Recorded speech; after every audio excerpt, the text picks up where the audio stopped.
So the recording is now on. I think. Yeah, the recording is on, and I had shared the scripts for the codes that we'll try to run today. Let me bring WhatsApp over here. So these four scripts, hopefully we'll be able to run all of them. We'll start with monopole, then do loop, then slot, and then patch. Patch takes a bit longer to run, so we'll see if we can run it now. Otherwise, we'll just you know I'll let you guys run it later.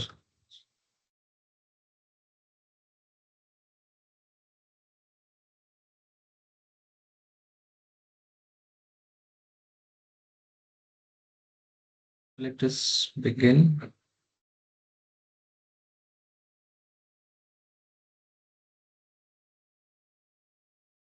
This course is for people who did not join in the previous class and then join the group later.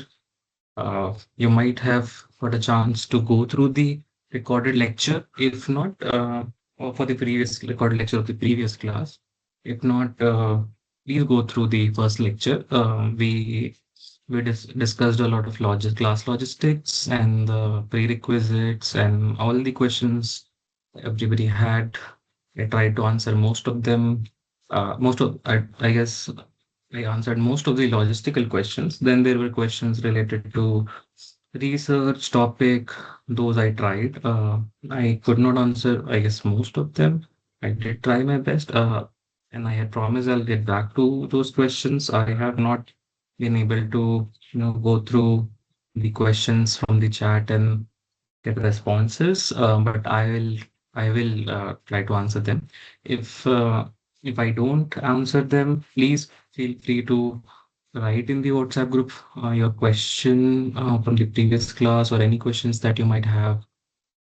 We'll mm, get to those. And if you feel that you can answer somebody else's question, you don't need to ask anybody. You can just answer that. The group is meant to be as a forum for everybody to discuss like you would do in a class. So this course is on antenna design and simulation with MATLAB. So we'll be focusing on the MATLAB aspect more and related theory or concepts that might be relevant to those simulations. The idea is to present an alternative to the giants such as HFSS or CST, and most of us might not have access to those, but MATLAB is widely accessible through universities. So this is an alternative, and then you can also get creative with this software. So the scripts which we are writing uses the MATLAB's antenna toolbox. So you have to ensure that you have that toolbox to run the scripts that we are sharing in the WhatsApp group.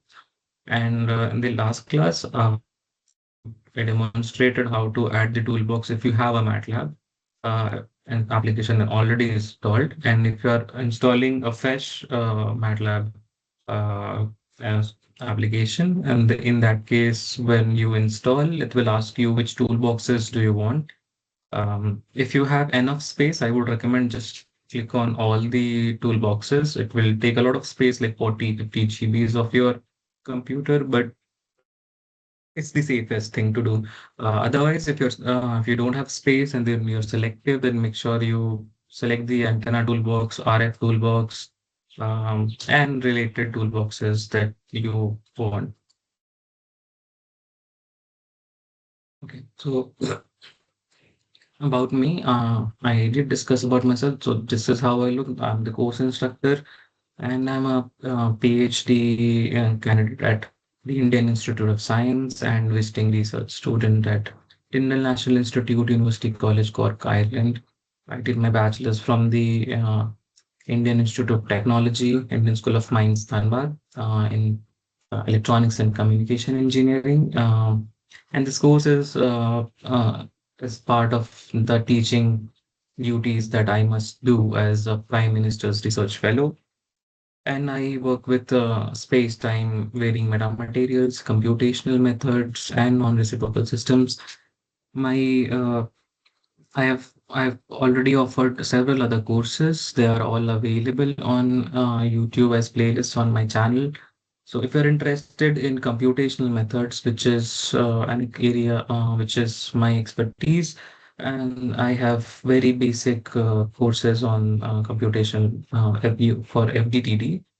And yeah, you and I teach writing codes in them, and for that you won't even need MATLAB. Although courses for the course uses MATLAB, but you can for them you can use Python. All the scripts are available on my website. You can also just copy the scripts and ask uh, any LLM such as ChatGPT from OpenAI, Claude, or Gemini, or DeepSeek. Just give them the code and ask them to give you the Python version if you can't directly translate them to Python. And then you can run those scripts and learn computational methods as well. I guess everybody must be familiar with Microsoft Teams now. If you have missed the instruction from the previous class, uh, you have these options available with you where you have this chat. Most of you have already answered whether I'm audible or not in the chat. Then there is raise hand. If you want to speak up, raise the hand, and then I can see you, and then I can ask you to unmute and uh, convey your questions, queries, suggestions. And I would recommend generally to keep yourself muted so that there is no disruptions or noise coming, and it won't create confusion when because with more than one people speak, it's very difficult, especially in online, to know what's going on. Uh, I'm sharing all the materials in this WhatsApp group. So if you're not here, please join. The QR is here. Um, so I'll stay here maybe like or what I can do is I'll share the join link in the chat itself, because it is very important that you are in the WhatsApp group. If you cannot join the WhatsApp group for whatever reasons due to unavail within your region, I don't know if somebody is joining from China, um, then email me.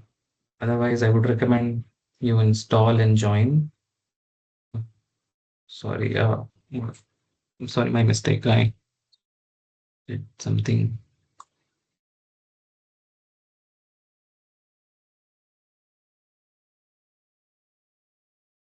Just give me a second. I'll paste the link on the Teams chat.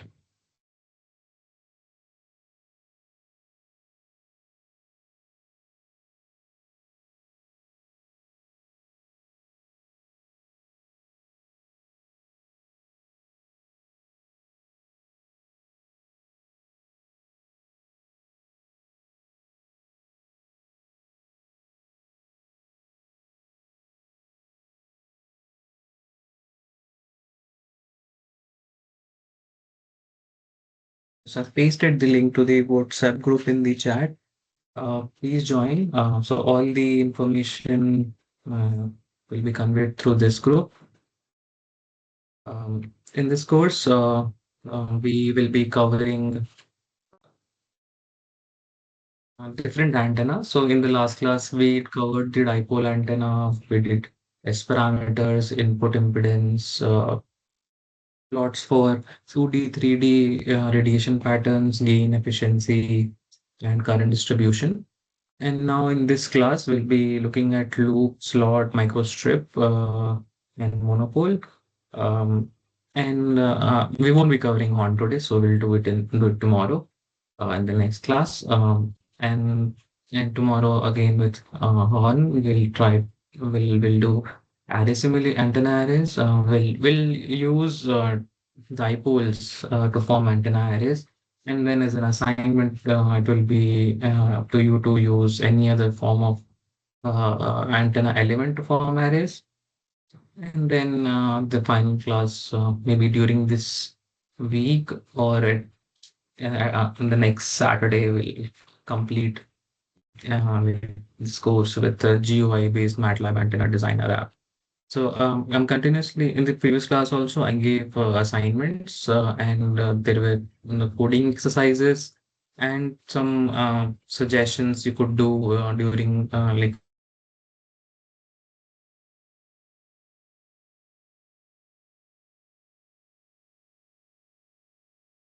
so you can make note of them, try to do it yourself. You do not have to return those assignments, codes to me. Unless you have any doubts, you can write in the WhatsApp group.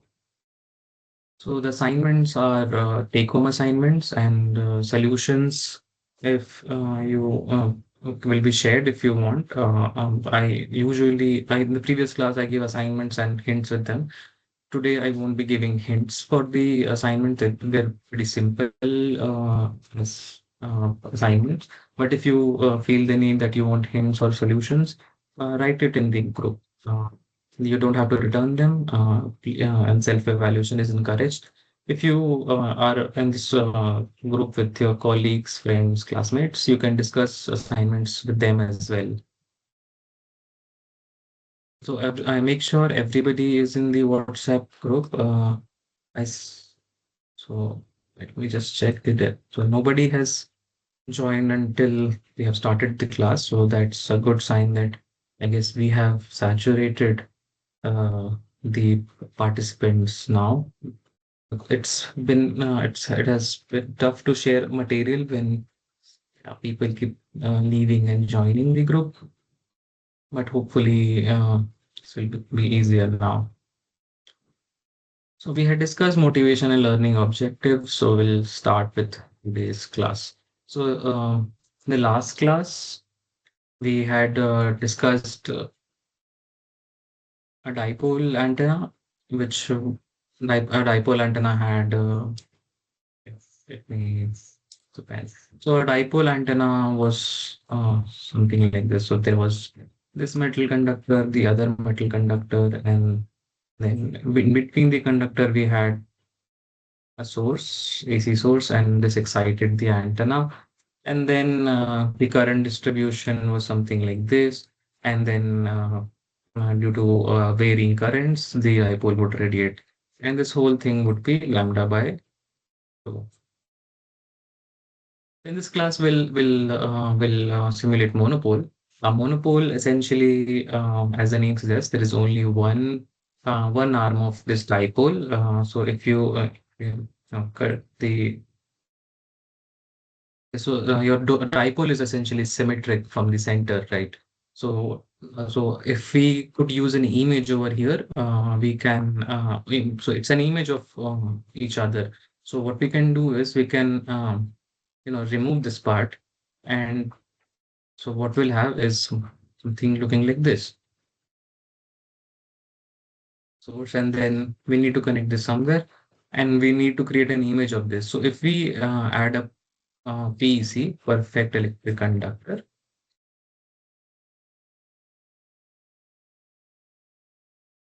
right? So if we had a perfect electric conductor, what would happen is we can see the image of this thing over here, and then this is essentially completing the circuit as well. So in this case, what we have done is now we have a reduced height. So this thing is now just lambda by 4, and we have a ground with it. And then this will give us this will also radiate as an antenna. This will have some similar properties to dipole, some different properties from dipole. All of them arising because now we have an image theory. And if you remember the concepts of constructive and destructive interference, those will affect its radiation pattern. Yeah, so all these things we'll see in this class. So if we recall from the previous class, we had done half wave dipole, half wave because this is lambda by 2. And we saw the standing wave current, which was this thing happening over here for the current distribution. And then the this when we also solved for the radiation resistance, and this was 73 ohms. 73 ohms, and when the where the antenna was resonating, and the imaginary part, if you remember, the imaginary part of Z would be equal to zero, right? So this is the condition for resonance. And when imaginary part is zero, the wave would have only the real part, and for dipole it was 73 ohms. And the gain was observed to be around 2.5. This can all, if you do it correctly, this should go somewhere maybe uh, close to 3, I guess. So try to optimize if you can, but this it won't cross 3, but this will be somewhere around 2.5 at best. And today, the question is, can we build a smaller antenna with a higher gain? So, yes, using image theory. So what happens is the dipole is receiving the same amount of power, and it is radiating now in all the directions except in the direction of, the two arms where it has. Can you change the color of?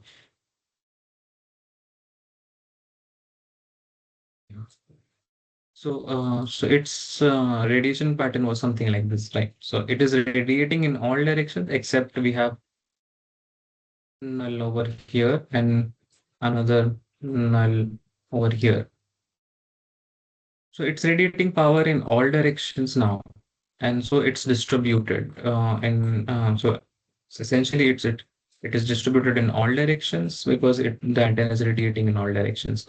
Now, if we use a monopole, what will happen is we have ground over here, and we are using so based on image theory. We can calculate the electric fields over here, but essentially the electric fields over here would be due to this arm and this arm both. So we will have twice the two times the contribution. So essentially, and since this is the metal ground over here, so its radiation pattern would something be like this. So this electric field over here will be higher than what an electric field over here would be. So if it is E over here and we have E over here, so this will be equal to 2E over here. So it is essentially, if you just divide it half from over here, to divide it from half over here, and then do a constructive interference of this part and this part, and they get added over here. So this becomes bigger. So this is an intuitive explanation of how the gain is higher. And the rest can be verified by simulations, and if you do derivations as well, if you can follow Balanis or some other antenna textbook, this will give you a more detailed derivation-based explanation. So a monopole is a quarter wave conductor. So we saw in the previous diagram, we had a PEC. And we had this metal conductor over here, which was of length lambda by 4. So it's a quarter wave conductor mounted on a perfect ground plane, a perfect electric conductor as such as shown here. My apologies for the very bad diagrams. I'm using a mouse to draw this. Um, and then it is fed at the base. So at the base, you will have your source. Right. So this is the construction of a monopole. The length is lambda by 4, and it is half of a dipole. So I've iterated this multiple times. So this is to reinforce that the length is lambda by 4 in case of monopole and lambda by 2 in case of dipole. And in dipole, each arm is lambda by 4. Right. So now the boundary condition on the PC ground is the electric field is 0. Again, if we uh, draw this. So PC is here, and at the PC, the electric field is equal to 0. And we have source here, and then the dipole. So by image theory, the vertical lambda by 4 monopole of the ground is equivalent to lambda by 2 dipole in the free space. So if we remove the PC over here, what we would see is we would see the complete dipole. So monopole, so this is the monopole over here. This is the monopole over here, and this is the image. And the monopole and image together, if you remove the PEC and then look at this image, this together, so this becomes your this becomes your dipole. Now from lecture one, the we had seen the radiation resistance of dipole to be 73 ohms. We had derived this. So monopole radiates into half space only, and so the radiated power halves. Okay, so since the radiated this radiation resistance is equals to the radiated power upon the current, so the radiation resistance of the monopole would be 73 by 2, which is 36.5 ohms. So the radiation resistance of the monopole is given is derived as over here. So you can either start so yeah. So once you have the radiation resistance of a dipole, what you can get the radiation resistance of the monopole by just half by doing half of this and get the resonance. The input impedance uh, would be 36.5 with and with 50 ohm feed in the S11 can be calculated as minus 14 dB. So naturally, you can obtain a reasonably matched and monopole over here. So this discussion is important because in the next example we'll see a loop antenna and a slot antenna. Slot antenna is essentially a slot in a perfect electric conductor or some metal. So in both these cases, we will see that we don't have matching. So the S11 does not uh, go below minus 10, but we still have resonance. Right. So this, in these cases, S11 won't go below minus 10, but we'll still have resonance because resonance happens when your Z input, the imaginary part of the Z input is equals to 0. So when the imaginary part becomes 0, we see maximum power transfer, and at that frequency's impedance, will we see the resonance. So, but in case of both monopole and dipole, we can achieve reasonable matching, and we are achieving this S11 from this formula. S11 is equals to Zn minus Z naught by Zn plus Z naught. So if we do calculations over here, so this will be, sorry, this will be 36.5 minus 50 by 36.5 plus 50, and then you can use a calculator to get it. It would probably be around, it will, sorry, this will give you some number, and then you'll need to calculate the value over here. Right. So you can, this is homework. You can calculate this and write the value. So like dipole, lambda by 4 is not, yeah. So when effective for effective length like dipole, where we had lambda by 2, but then we saw that we have to calculate some effective length which was 0.9 0.93 to 0.98, somewhere in between this value. And that was the effective length. Similarly, for monopole as well, lambda by 4 is not the exact length that we would should give us the resonance frequency that we want. So in that case, in this case also, we have to calculate the effective length that would give us the correct frequency. And this happens because there are fringing fields. So the physical length is not equal to the electrical length.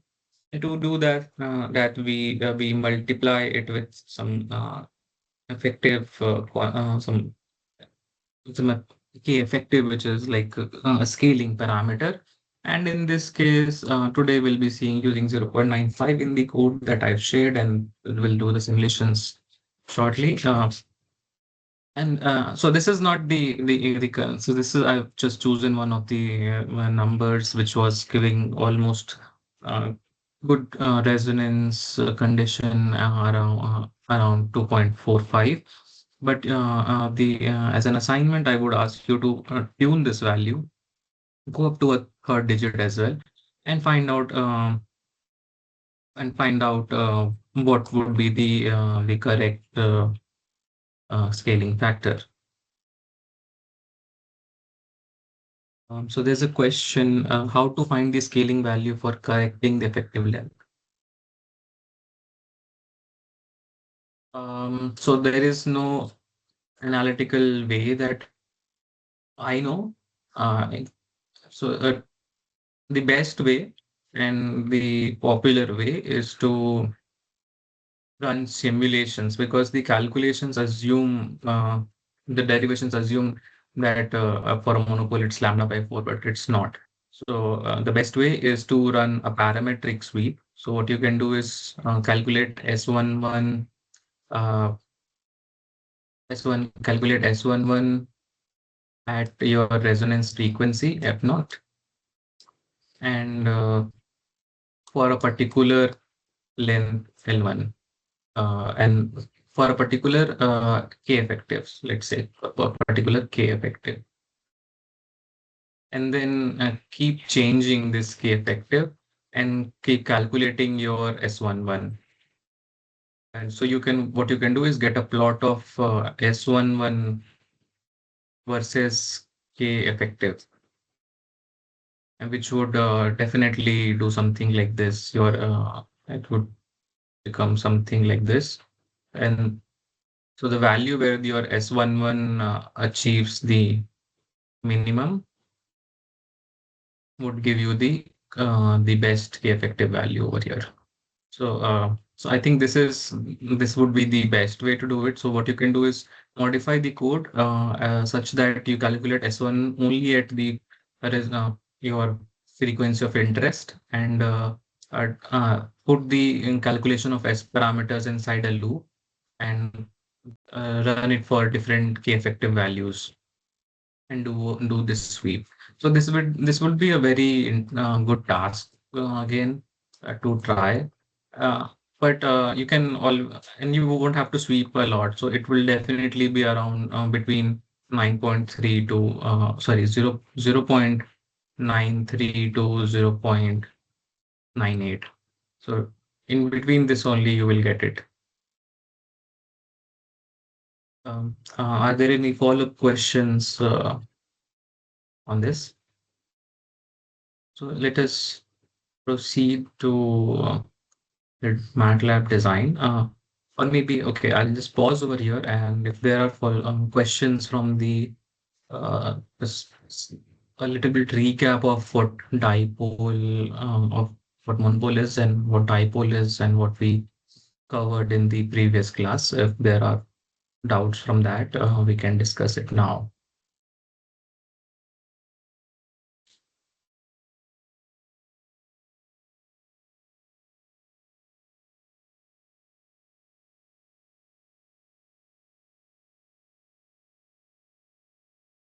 If not, now we are starting with the MATLAB implementation.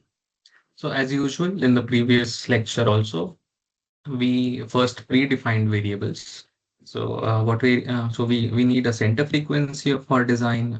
We are defining the velocity of light by using physics constant function, or you can directly write it as equal to 3.38, right? So this is also fine. And then we calculate the lambda, which is our design parameter, because whenever we are saying monopole or dipole, we need lambda by 2, lambda by 4 values. So there's a question here.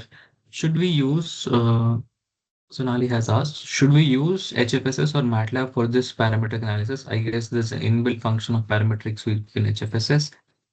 Yeah, so HFSS is facilitating the designers, and it's an older software, so it has a parametric sweep. So, and in case of MATLAB also, it has a UI designer in which there are these functionalities are there, which I don't think I'll go through all of them because it's slower, much slower than HFSS. But it can over here also you can do it through UI. But to run parametric analysis, you can do it in MATLAB as well. It's pretty straightforward if you can if you try. So what you have to do is put the and just calculate the you just put the calculate S parameters, the S param function inside a loop, and the loop variable will be dependent on your k effective. So you run k effective from 0.93 to 0.98 with steps of whatever you want, like you do it in HFSS. And then you can sweep these parameters and keep saving these parameters in a file and then plot it. It's not as simple GUI based implementation as you see in HFS or CST. But you have to write a few lines of codes, which I think is more invigorating, if you must say. And what I would recommend is not to run the S parameters for all the frequencies. If you're just interested in one frequency, if you want to tune it for one frequency, just find the S parameter at one frequency. It will be much faster also, and plot it against the K effective. So HFSS allows you to do a parametric analysis and get the S parameters. So let me just draw what HFSS would plot. So let's say you are doing a parametric analysis of you have a monopole, and its length is let's say is what we want to optimize, right? Let's say this is L. Now, what HFSS can do is it can optimize this L, or what you can do is you can, again, in HFSS also, you can use a formula to save the variable. Let's say this, you define this as L, and then L is lambda by 4 multiplied by some KE, KEF, let's say. And then you can have another variable as KEF, and then you can sweep this in HFSS or CST. You can sweep KEF, and what CST or HFSS would do is it will plot you the S parameter for different S parameter with frequency. For example, it will show a resonance like this, another resonance like this, another resonance like this, and for different K effective values. But what I'm trying to say is what you can do in MATLAB is what you can plot S parameter versus S11 versus K effective for one frequency. And so this will go something like this, maybe. And over there, you can see what K effective value gives you the lowest S parameter at your desired frequency. For example, if we are simulating at 2.45, you can find out the S parameter at 2 point only at 2.45 gigahertz. So this will be just one value. Let's say this is minus 8 dB. right? Because we have not optimized the k effective value. Let's say for k effective uh, equals to 0.92. This is 8 minus 8 dB at 2.45 gigahertz. Now you can do it at at 2.45 gigahertz itself, right? You can, what you can do is you can change the value of k effective. Let's say we take 0.93 and it gives you minus 9 dB. Similarly, at 0.94, it gives you minus 12 dB, right? And similarly, 0.95, it would give you minus 14 dB. And then at 0.96, it would give you minus 11 dB. Because remember, monopole, and in the best case, it would the value would not go below minus 14, minus 15. So, and then what you can do is so this, if you write it in a loop and keep saving them as vectors, you can save the values of k effective in one file and the S parameters in another file, and then plot k effective versus S parameter. And this will give you the correct k effective. So it will be much simpler to view than this kind of plot where you see different resonances, right? But this would not be very comfortable if you are doing, a multi-band antenna. So in that case, you probably need to see both the resonances, or if you want to do wide bands, if you want to see the entire band. So in that case, yeah, obviously, this is the way you have to do it. And again, this you can do both in HFSS or MATLAB, and this also you can do in HFSS, but then you'll have to define variables and things inside. There is some equation based in some HFS corner, you can create variables and functions over there. Then you can do something like this. So in either softwares, you can do either of these things. If there are any follow-up questions, please ask. And meanwhile, we'll continue with the MATLAB implementation. So we have defined the resonance frequency, the velocity of light. We are now calculating the wavelength, because dipole, monopole, all of them use the wavelength as a design parameter. And we are writing bandwidth over here, but this is actually just the frequency range in which we want to see the plot. So this is not bandwidth. This is just the frequency range, and I've used variable to name as bandwidth. And then we're calculating the frequency range. So so we have written 0.8 gigahertz as the range in which we want to see, and this is f naught. So f naught is 2.45 E9, and then minus 0.8 E9 by 2, which is 0.4 E9. So the first value would be 2.05 gigahertz, and the next value would be 2.85 gigahertz. So we'll be viewing our all the impedance. So we're calculating the S parameters or the impedance between 2.05 to 2.85 gigahertz. If you want to see, the performance from 1 gigahertz, let's say, to 7 gigahertz. So in that case, just remove this and write 1 gigahertz, write 7 gigahertz, and you are good to go. And over here, we are using the number of points on which we want to solve. So for us, this smaller region, 51 points is okay. If you have like 1 gigahertz to 7 gigahertz, maybe use 201 points. And monopole is not as slow, so you can actually go to 201 points. It will take like 1 minute or something to run this. Okay. So next, now we have to also now we'll calculate the monopole and incorporate the effective length. So let's say I'm choosing this shortening factor, empirical shortening factor is 0.95. You can run loops for loop to like find the best value you can. and then multiply the shortening factor with lambda by 4, which is the monopole's length, and then you get the effective length.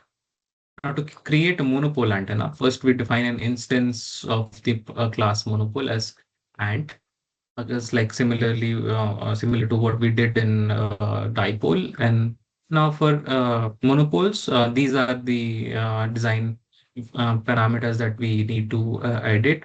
So the first one is height. So this would be L effective. Uh, the width would be lambda by 200. So this ideally this has to be as small as you can. But if you make it too small, it will cause problems with the meshing. So I guess 200 by 200 or by 100 is good. Uh, and then you can edit the ground plane as well. So let's say we keep it as lambda. You can increase so your assignment would be to increase or decrease the ground plane size. So our simulations are done with lambda. We try doing a 2 lambda or 3 lambda and see how does that affect the radiation properties, S parameters, and everything.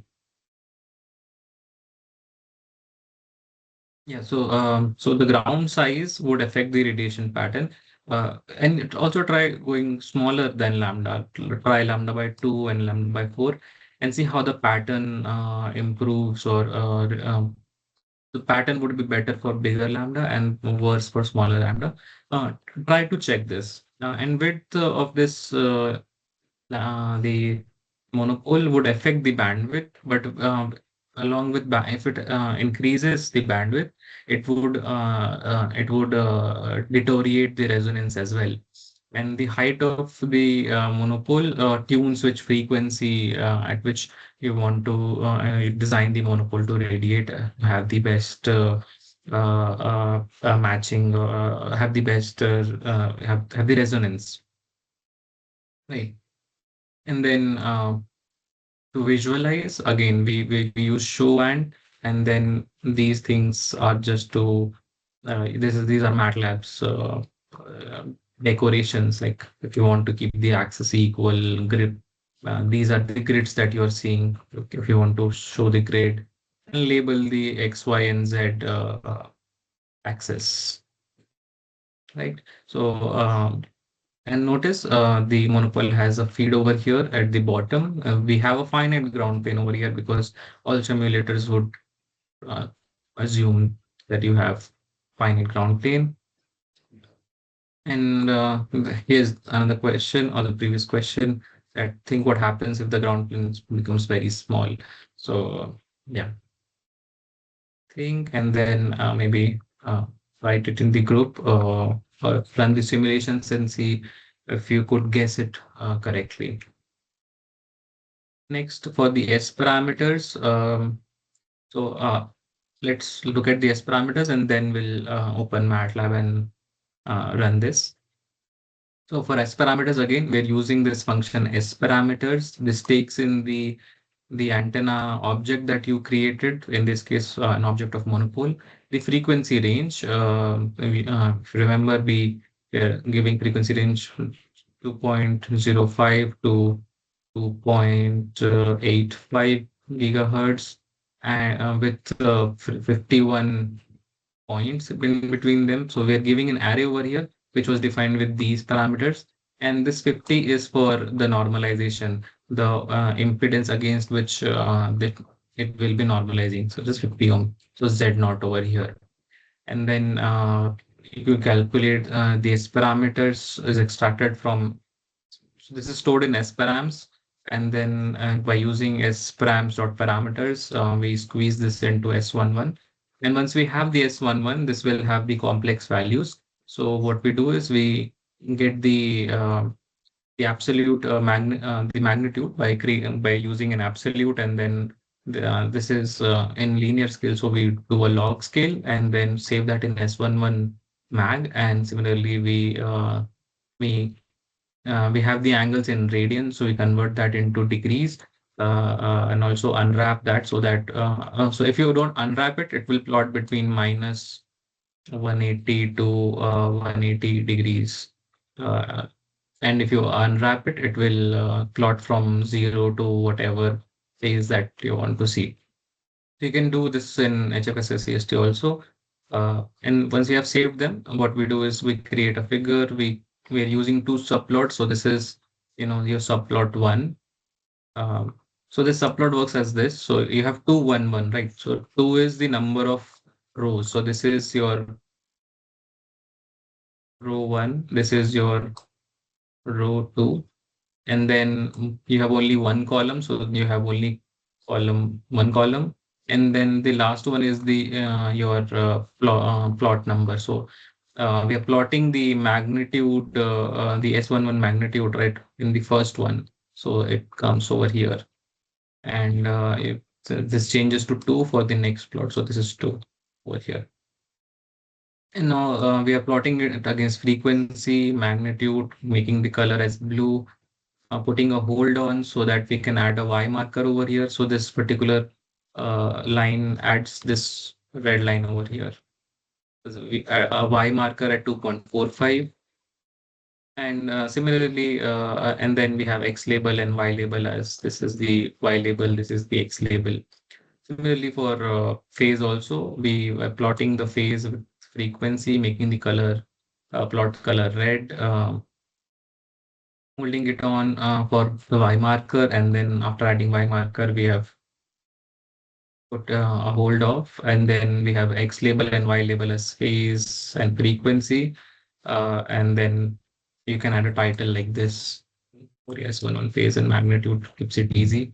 And in the beginning, we have this figure uh, command. So the figure command, you can either just write figure and just put figure number as 1. And then what it will do is it will, instead of writing this, it will write figure 1 over here, right? But if you want to, because when we write code, it opens up a lot of window, and if there is, if it's written only figure 1, 2, 3 like this, it becomes harder to track which figure it is. So what we can do is we can rename this. And if you want to rename this, you will use name and then the name that you want to put over here. So if you want, which you want to change the name, use name and then S11 magnitude and phase, which it writes over here. And then you can put number title as off. So in that case, it won't number it. But if you don't do this, it will then write figure 1 colon the name that you gave it over here like this. And then there is position. This position essentially gives the location where this plot window opens. So let's say you have this computer screen is looks like this, and then it would have position something 0, 0 coordinates over here. And then if you put 100, 100,000, 800, then its location would be some place 100 over here. And then 1,000 is the probably this, yeah, and the size of the window. So it would open at some position. Otherwise, by default, what MATLAB does is if your screen looks like this, it will keep opening all the figure windows on top of each other. In this case, if you keep changing the position, or if you are opening multiple windows, then in that case, it will open at different locations on your screen so that you can view all the plots easily. Um, and does that answer your question, Saundarya? So this is not necessary. These are just edits to open figure windows at different locations on the screen instead of all on top of each other. You can just simply write figure over here and figure number, and that should be fine. Okay, so let us now run the code and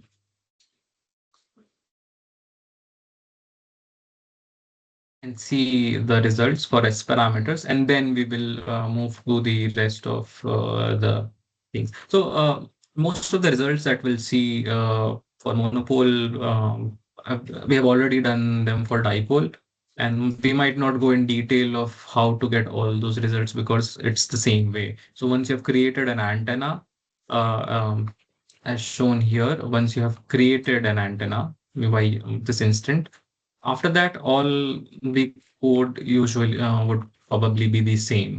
We are not, this is the same S parameter function. This is the same S parameter code that we use for dipole that we are using for monopole. So let us start with that. Let me close everything that's open.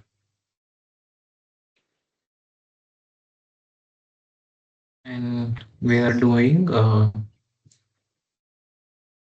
monopole. So let us open this.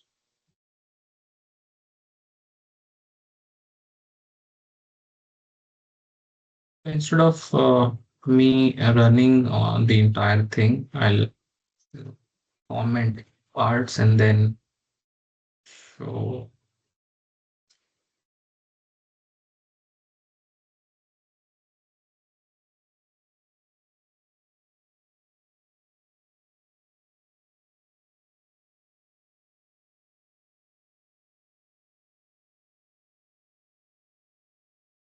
So this is the same script that is shared with everybody in the group.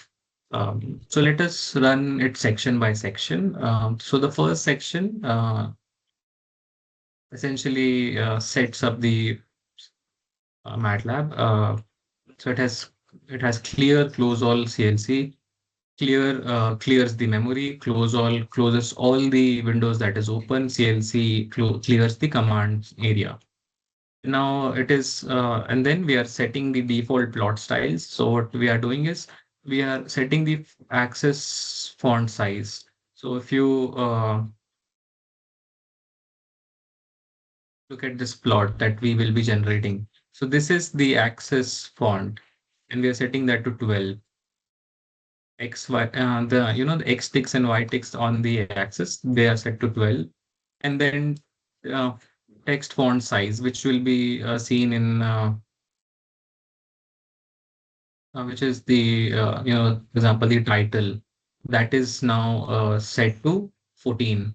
And then the line default line width is 2. So all the lines that are there in the plot window, let's say this is the plot lines, the axis lines, the box of the plot, all of them are now set to 2. And default axis width is set to 1.5. Okay. So the axis width is set to 1.5, which would be uh, this line. Yeah, so the plot lines are set to 2, and this is 1.5, but it is also, it looks thicker, so maybe there's some edits over there. Yeah, so it's not very important. So you can remove all this, and then the plot window will look by default how MATLAB plots it. Next, we have the frequency parameters, the center frequency, the velocity of. Okay, is the screen too small? The the font.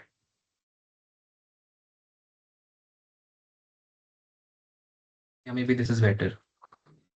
This is better now. Okay, so yeah, to zoom in, zoom out, you can click on Control and then scroll your mouse's scroll. In that case, it changes the text size in MATLAB. So that's a shortcut. Yeah, so we are defining all the variables that we saw, and then the effective length parameter, and then we're creating the monopole as this instance ant, and changing the height, width, and the ground plane size. And then now in the next case, we have the antenna geometry by using show. We want to see the antenna as well. So let's run the 3, 4 sections that we have.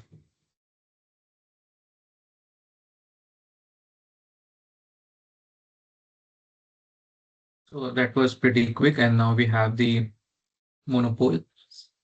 So all the PEC is the same color, so it's maybe hard to see the antenna. But if I rotate this, you can see how the monopole is looking. So we have this monopole over here and on this ground. Right? And this you can rotate and see the antenna as well. Right. So this is our monopole is created. Now let us do the S parameter analysis.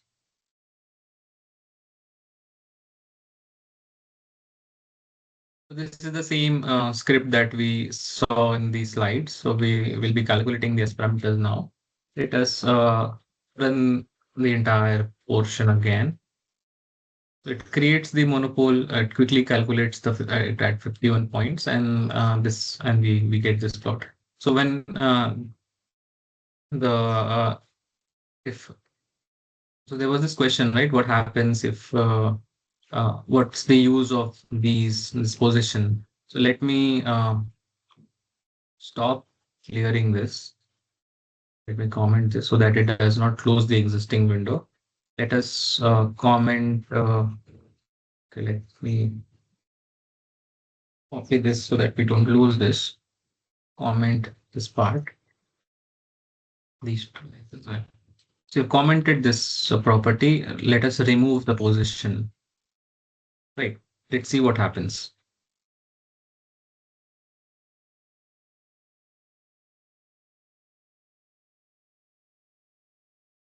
Let us also remove the number title.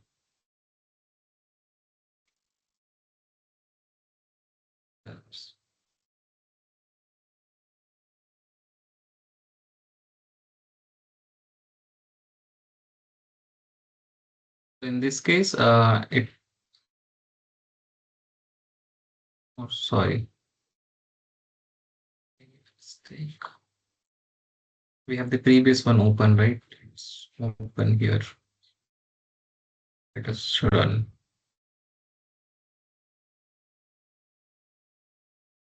So it's opening the figure window here by default, and let us check what happens if we use this command. Does it really affect anything?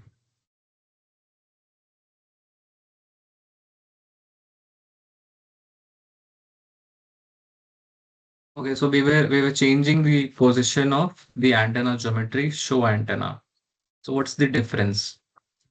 Uh, so if I remove the the script which was directing it to do a figure like position, and if I so this figure window is created when I use the 100 script and also remove the figure numbering. So you can see there is no figure number over here, and it's opening it at this position. And the newer MATLAB, it docks all the figures. So in that case, let me just undock this. So in that case, it opens a file like this. So it essentially MATLAB would open everything at the center of the screen, but the script made it open it slightly on the left side, and decided also what would be the the figure size uh, in terms of inches or pixels. And now you see this figure 3 written over here. So the script said you put the number title off, so it does not have any number title. So that's the difference between just editing how the plots appear. So this is not important at all. Like you can just get rid of all the figure editing and things to keep your code simple. That would suffice. This is just to especially because I'm teaching this, so I've included some extra things on how to uh, uh, you know uh, comment your code and then make it more uh, easier to read and see, I guess. So it is so on. And next is the impedance calculation. Okay, so now since we're already here, let us run this part and then we'll go back to the slides. Let us run this from the start. Okay, what we can do is all since it is very fast, let us change it to 100 and 1 points.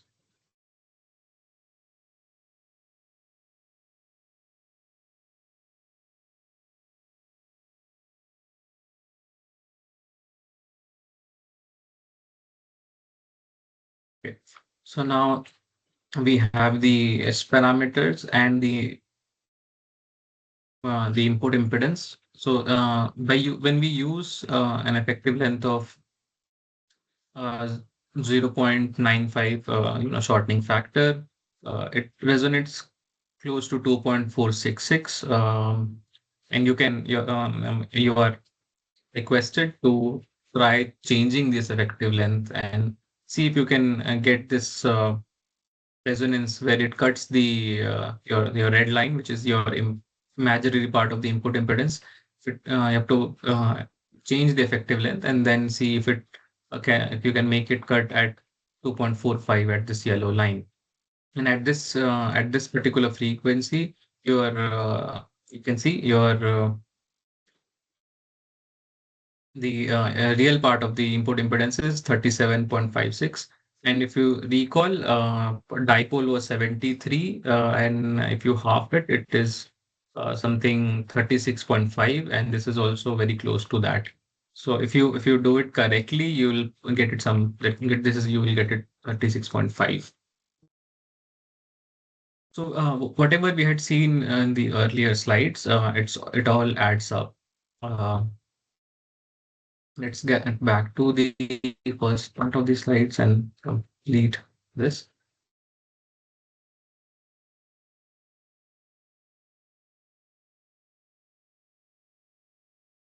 So we saw the this part of the script as well. So usually the dip shows resonance in most cases, and at the resonance there is a phase transition. So this would usually be um, minus 180 or something like this. Yeah, so it will cross minus 180. And if you were plotting it from this is an unwrapped phase, right? If this was wrapped, it would look something like this. So it would reach minus 180, and then since this is wrapped, so it will again start with 180 and then start going below like this. At resonance, you have your input impedance is zero, which Um, and the phase crosses zero and S11 is minimum. So S11 is minimum over here.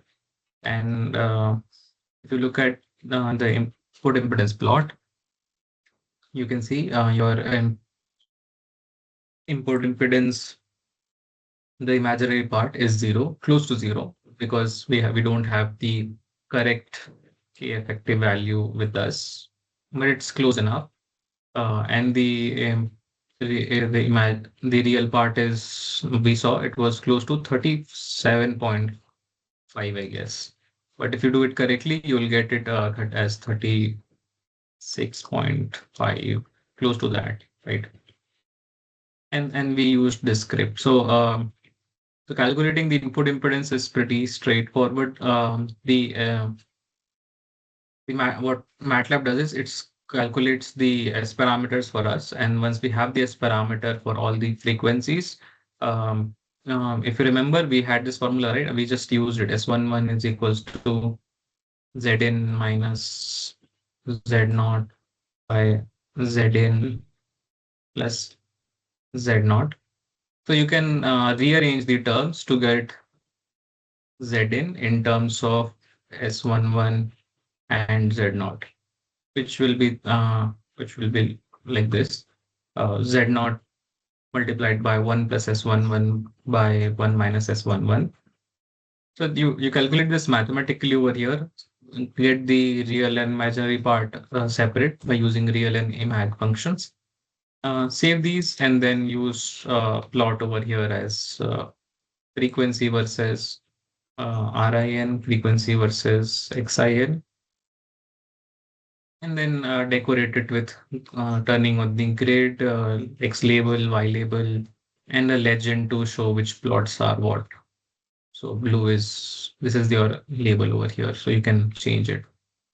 Since I had only added two legends over here, and then I also added, this vertical marker and this cursor. I did not add legends, so it just by default wrote data one, data two. You can please edit it for your uh, convenience as marker one and something like that. Okay, I'll pause over here and see if there are questions with you. Else, they will move on to the rest of the slides for part one. And um, I see that we are already at 4:30. Hopefully, we'll be able to look at both slot and ring.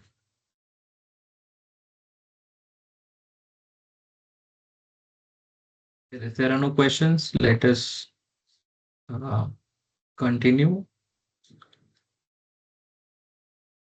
Okay, coming to the radiation pattern. Do I not have scripts over here? I guess I missed the scripts over here. So the radiation pattern is calculated with pattern function, and then in pattern you put your antenna and the frequency, and I guess that's it. So we'll see, we'll look at the code now. So this will be what we'll see. So we the radiation pattern. So if we look at there is no radiation below the ground. So the antenna is shown over here, and this is the pattern how it looks. Essentially, if you look at the pattern on top of antenna, which uh, I have not figured out how to do in MATLAB, but in HFSCST, you can also plot this pattern on top of the antenna. If you do that, you will see the maximum radiation is on top of the antenna. And since this is PC, if this was infinite, there would be no radiation behind this PC. But since this is finite, there will be some there will be some radiation below as well. And and all the radiation is in the broad side, so around the dipole, but it has a null on top, and it looks like a hemispherical donut. So yeah, so you guys know, so donut is very English. Let's say a vada. So it looks like a vada where the dipole is passing through over here, and then it has a ground plane. And an ideal radiation pattern would be, looking something like this. If you cut the vada in half, and so this is the task. You have to compare it mentally with a dipole. So dipoles radiation pattern, if you cut the vada like this, I don't know, it's not a good design. So if you cut it like this, it looks like an 8 pattern, right? So dipole, it will look like a B. So the lower part would be missing. But since this is not an ideal monopole, it will have something happening in the lower side. So let us run the radiation pattern as well. Also the Smith chart. Let's do that.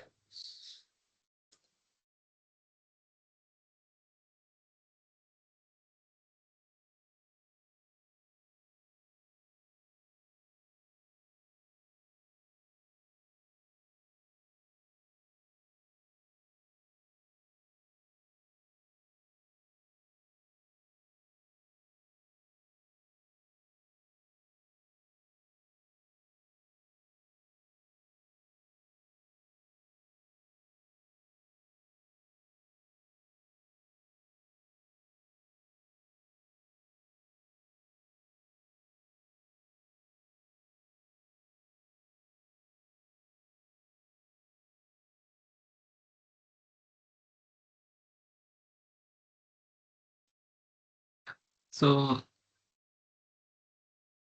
there is the Smith chart which we missed, I guess. So if you see the Smith chart crosses the real axis over here, and it's hard to put the marker on this plot. But if you look at this, you have your input impedance and S11, all the values over here. If you can calculate the correct value, this is the normalized this is normalized with respect to 50 ohms. So you can denormalize it with by multiplying it with 50 ohms, and you will get the input impedance. This parameter is also normalized, so you can multiply it with 50. And this is crossing almost around 2.466, which we saw. So if you tune it properly, it will cross at 2.45, and the VSWR is also shown over here. And for the radiation pattern, this is not the best optimized one, but it still has a 3.8 dBi, which is and the dipole had like 2.3 or something like that. So if you do it properly and maybe increase the ground plane size and tune everything, you can get this close to 5. The this the maximum value of the gain over here.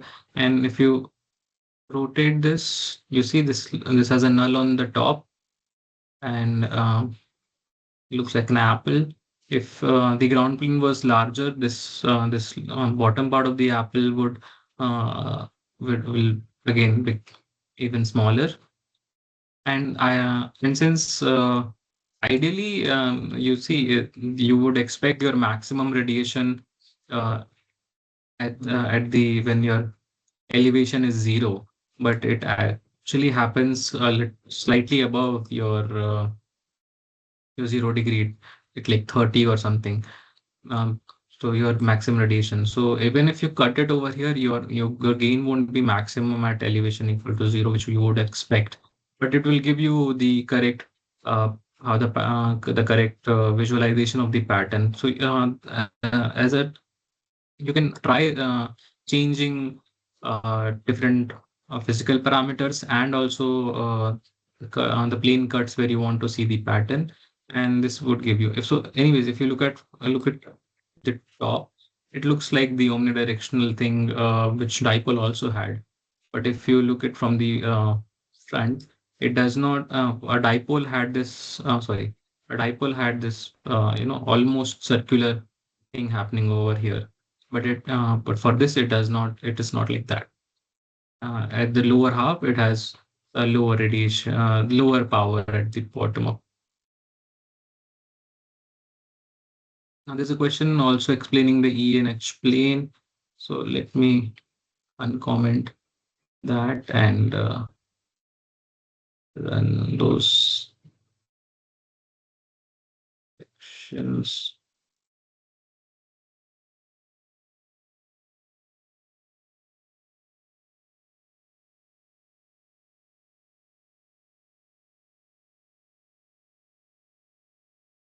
So this is the one plane. The other plane, I think,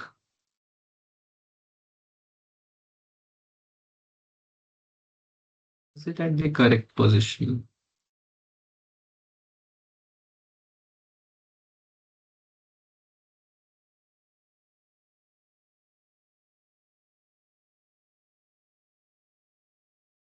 I'm unsure about this. Also, normalization is correct or not is the question. If you compare it with 3D radiation,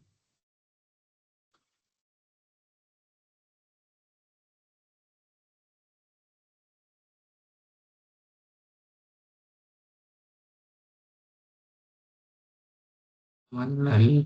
Also, there are 1, 2, 3, 4 nulls. This shows more than that.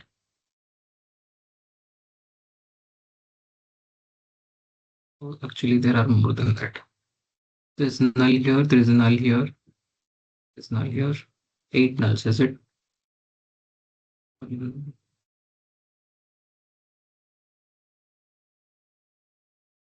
1, 2, 3, 4, 5, 6, 7, 8. Yeah. So, yeah. What's happening is, yeah, ideally you should see a donut thing happening, right? You should see a circular pattern if you see it from the top. But this is the normalization in this and this plots are not the same, which I'm not sure why that is.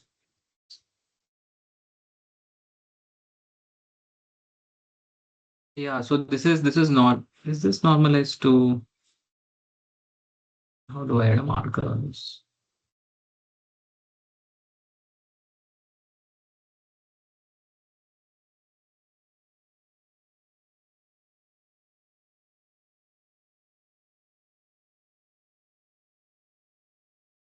This has a funny interface now.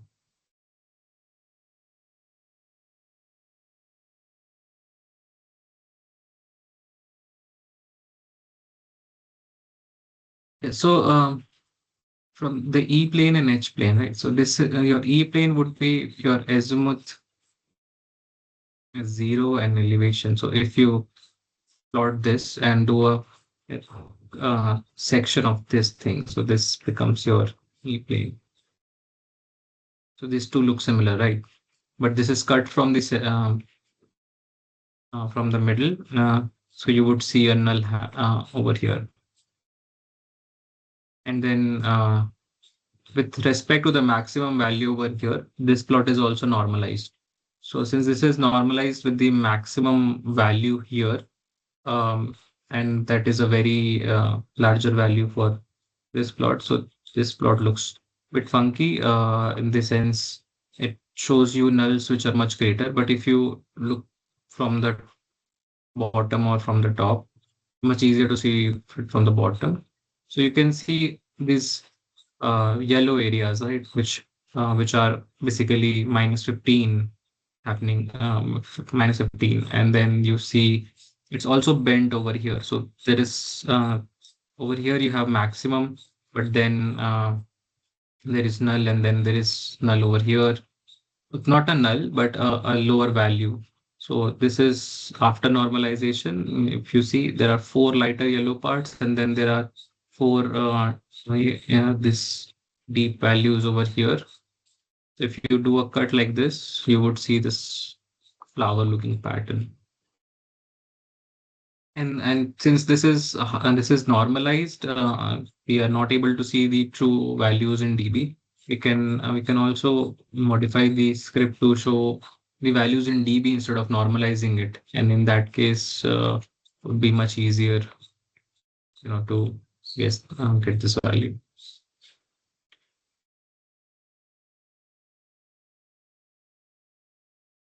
Back to the script.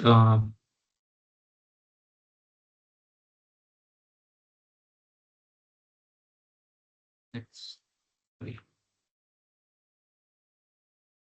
So we have done radiation pattern. Okay, we will discuss the current distribution, gain versus frequency, bandwidth. You have the code with you, you can run it. So let's look at the current distribution.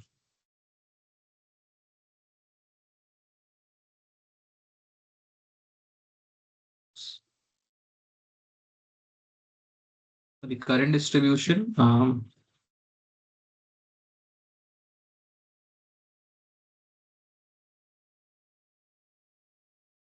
you would observe that maximum value of the max. Let us relate it to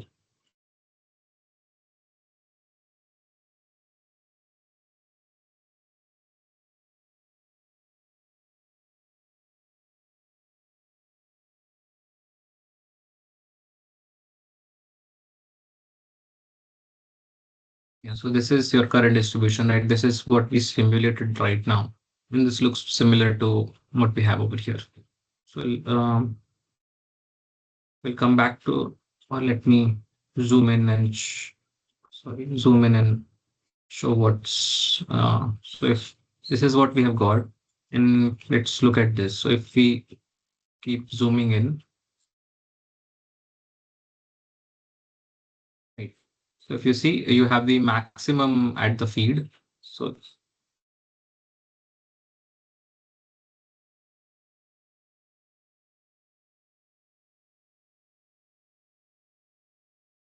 you have maximum at the feed over here. zero at the tip, close to zero. And then its distribution, if you are able to plot or like what is expected, is this is sinusoidal, and this would match the this expression over here.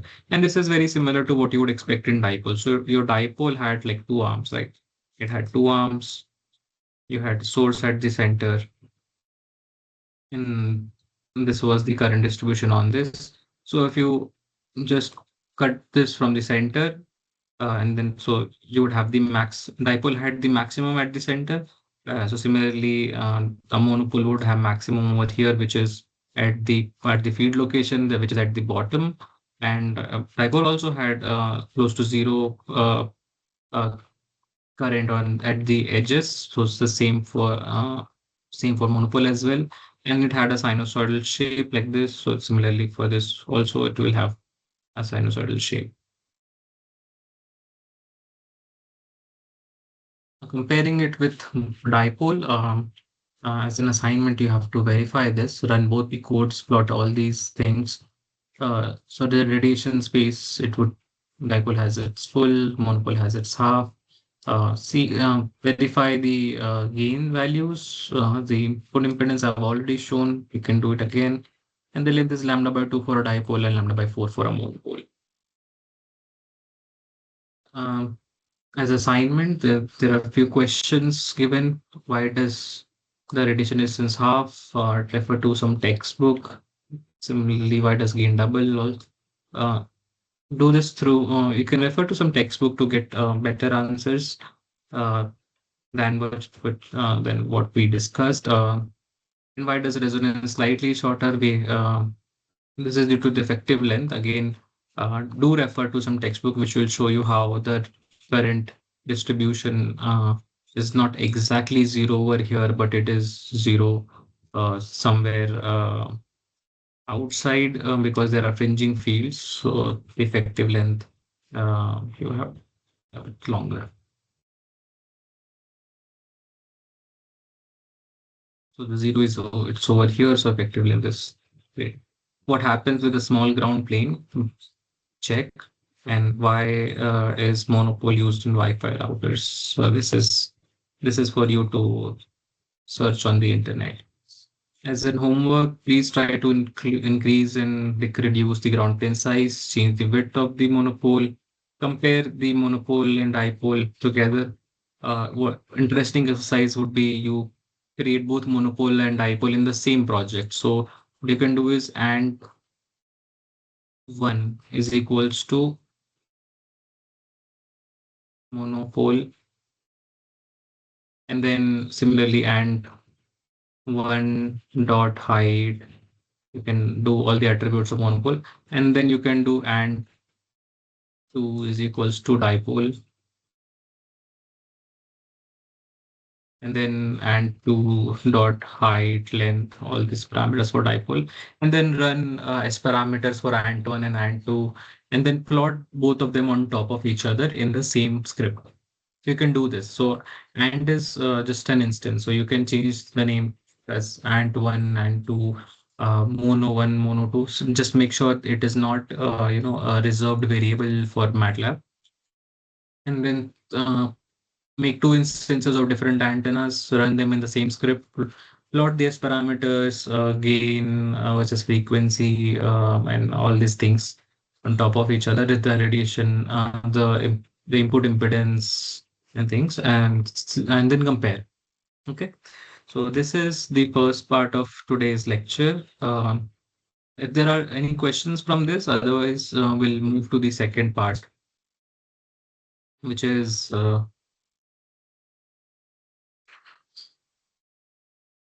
just loop antennas.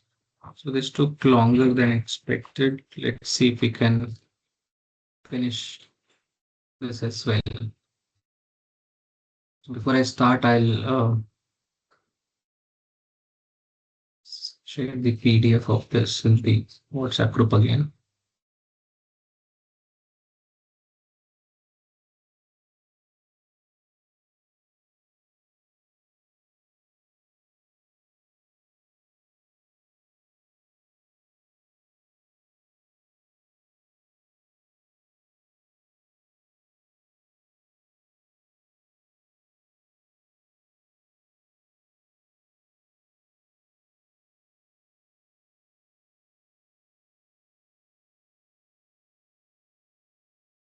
shared the PDF of the part two of today's lecture in the WhatsApp group. It is transition from monopole to loop. Before that, are there questions? Is it okay if we start this next part, or do you guys want a break?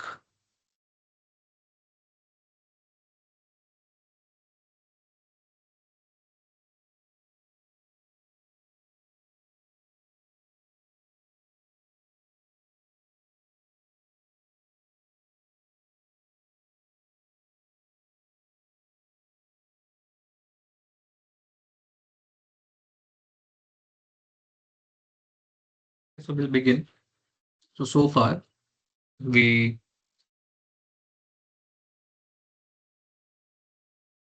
we were discuss we so far we have discussed dipole, which was based on electric dipole moment. Monopole was based on the image theory from dipole, and loop is an example of magnetic dipole. So the question for this part of the lecture is, can radiation come from a circulating current instead of separated charges? So the dipole, it had two arms, and then you would provide an alternating current over here, and this will have separated charges which would radiate, right? But in case of a loop antenna, you have a source, and then it has is connected like the it is connected in a loop, and then the current flows like this, which causes radiation. So this is how a loop antenna looks like. So a dipole is often referred to as an electric. This form is referred to as an electric dipole, and a loop antenna is referred to as a magnetic dipole.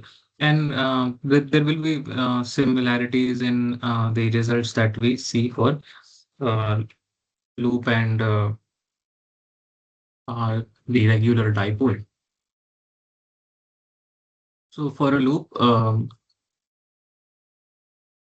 the magnetic moment is given as, so this is the loop, and you have a current I flowing, and its radius is a. If its radius is a, its the area is given as pi a square, and then the magnetic moment is given as the current into the area. So this gives you the magnetic moment, and this, if you compare this to a dipole, it's a dipole's electric moment is given as the charge into its separation L. So if you have a plus charge and a minus charge separated by L distance, and both the charges are plus Q and minus Q. So the dipole moment is Q into L, and for a loop, it's I into A. And the loop radiates because the current circulates in this loop, and this leads to magnetic dipole radiation. And if you go through the derivations from the textbooks, this will give you um, so derivation would start by using a loop, and then it will find out the electric. You will take a portion of the small portion on the loop, and it will have some, like, theta d theta into IDL, something like this. The derivation would be, and then this derivation would calculate electric field at a point over here. And if you do the integration around the loop and find out the electric field, and this is the expression you would get. So the E phi is dependent upon sine theta. And if you compare that with the derivation of a dipole, which would then be, a dl on this current carrying wire, and then you calculate the electric field at some point. And this is in this case this is E theta, and for dipole it is phi, and this is the duality.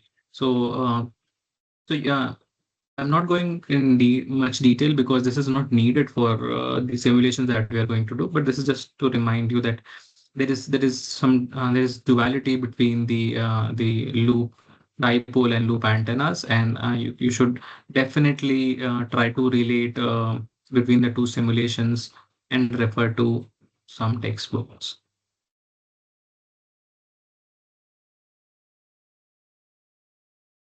Next we can calculate the radiation resistance of the loop, and if you do the derivations, this is what you'll end up with. It's 20 pi square multiplied by A, which is the area, and divided by the uh, lambda square, which is the frequency.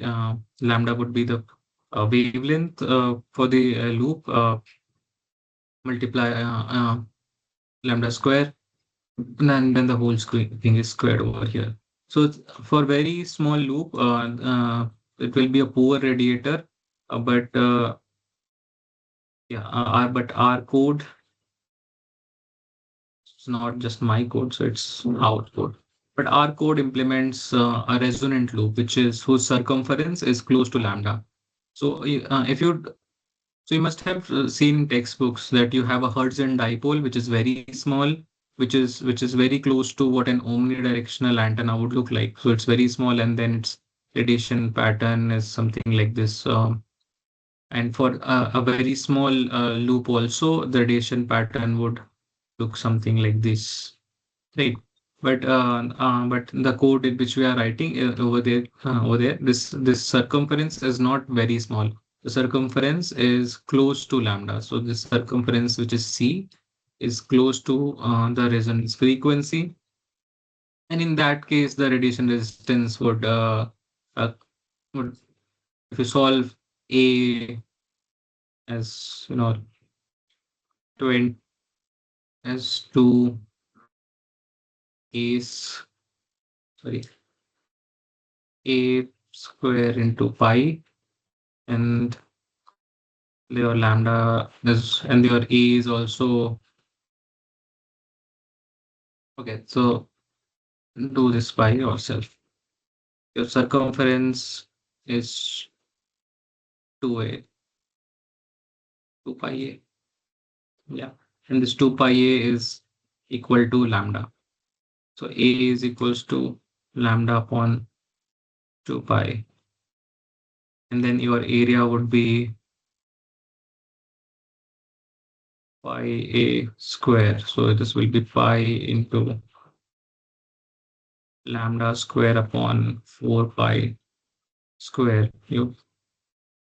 So lambda square by 4 is your area, and you substitute lambda square by 4 over here. So your lambdas would cancel out, and you will have 1 by 4 square, and this will be 20 pi square by 16. 4, 5. Yeah, and if you calculate 5 pi square by 4, and this is then you will get one particular value, but given that we're saying this is close to this value, so it could be you know uh, 1.1 lambda to 0.9 lambda, something like that. So it will, the radiation distance would lie in the range 120 to 150. So now why this is important? This is important because for your dipole it was 73, your monopole it was 36.5. And in both the cases, if you calculate the S11 from the input impedance, that seven Z input impedance, yeah, S11 is equals to Zn minus Z naught by Zn plus Z naught. And in both cases, if you put 73 minus 50 by 73 plus 50, it would come around minus 16 or something like that. And for 36, it would also come around minus 14 and something like that. So it would show an okay matching. But if you put 120 minus 50 by 120 plus 50. This won't be good. This would be something like 8 or 6 in between this range. So what we will see is that the loop antenna would radiate, but we won't see a good matching because its radiation resistance is not close to 50. So in that case, what we do is we usually include some balun or some matching network, and that solves the problem of the matching, which is the S parameter matching or matching it to the input impedance of the antenna. So that can be solved like by using some matching network, but uh, even if you try to optimize your loop antenna, but you won't be able to get an S11 below minus 10, is what I'm trying to say. Uh, so uh, the important takeaway is matching ensures there is like power transfer from your source or some one circuit to the other. But it does not ensure a resonance.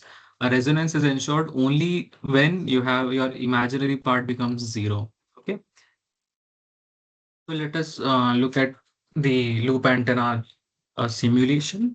So, like all the other antennas, we again do a frequency setup with, we're again designing it at 2.45 gigahertz. All these variables that we must define, will solve it for 101 points. So using more points ensures more resolution. Again, loop antenna is also pretty fast, so you can go up to 200 points as well. But it does not really matter at this point because 1 megahertz steps is pretty crazy already. Um, and also it allows, if you want to, for example, if you, not in the case of loop antenna, but if you are making a resonant antenna and it has a very narrow bandwidth, so in that case, make and you should definitely include the number of points because, for example, if your resonance was at 2.1 gigahertz and you were running the code from 2.0 to 2.4 at 2 mega 0 at 0.2 steps. So what would happen is it would at best interpolate that there was some resonance, but it will skip and you won't see because you did not solve it at 2.1. So for those cases, uh, you can increase the number of points. Next, again, in case of loop, uh, earlier we were doing effective length calculation and we were decreasing uh, the decreasing the length, physical length, uh, because the current was zero at a point outside the physical length. Um, but in case of loop antenna, we will actually for the effective length, we will actually be increasing the electrical factor, and this is because uh, the loop antenna has finite conductor thickness. It also has stored magnetic energy, which is inside the resonant loop, and due to some distributed inductance. So these are factors which we should know, but we should not worry about. It's just that you can always put a K effective over here and see how the resonance is. So if your intended resonance was at 2.45 and you see the resonance happening at a higher frequency, so it means that your physical length uh, is too big. So what you do is you make the physical length small, it will come at 2.45. But if you see your resonance happening at a slower frequency, it means your physical length is too small. And then you can increase the physical length and it would come to resonance at 2.45. Just tweaking the design a bit, your design parameters and can help you achieve the um, resonance at the correct frequency. Again, this is to define a loop antenna. It You use loop circular in MATLAB, and then it has properties as radius and thickness.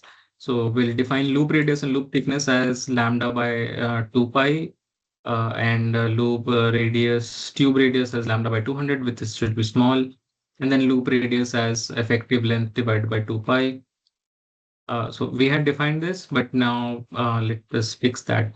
Uh, uh, Use an effective loop radius and then loop thickness as lambda by 200. So this should also be small.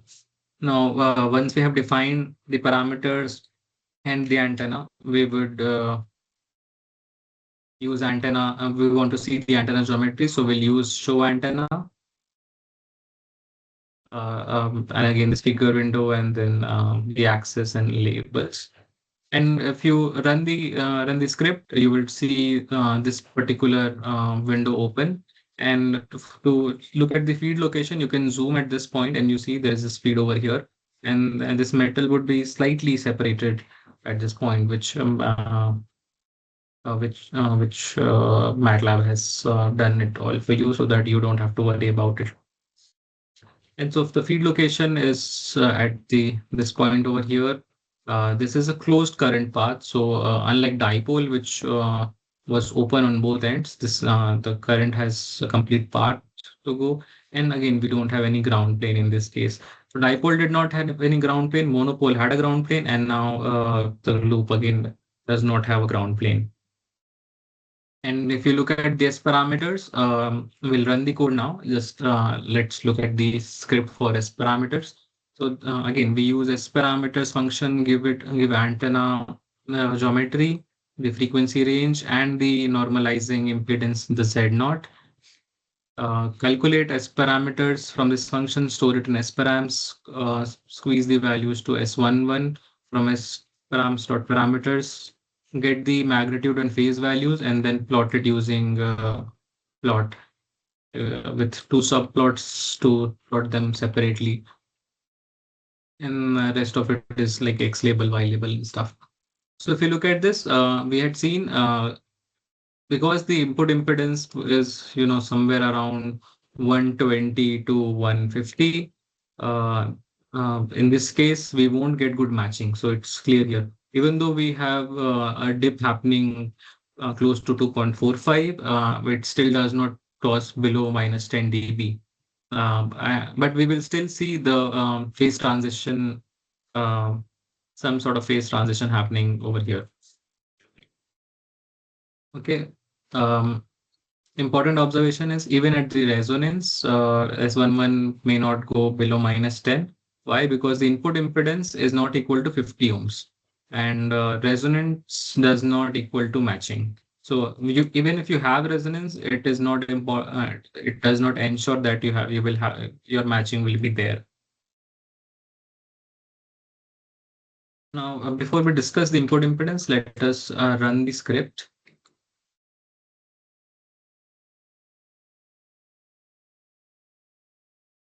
So I already have the loop script, which I've shared with everybody.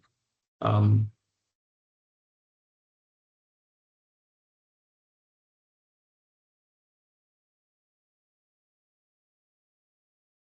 Let me run it until the Smith chart.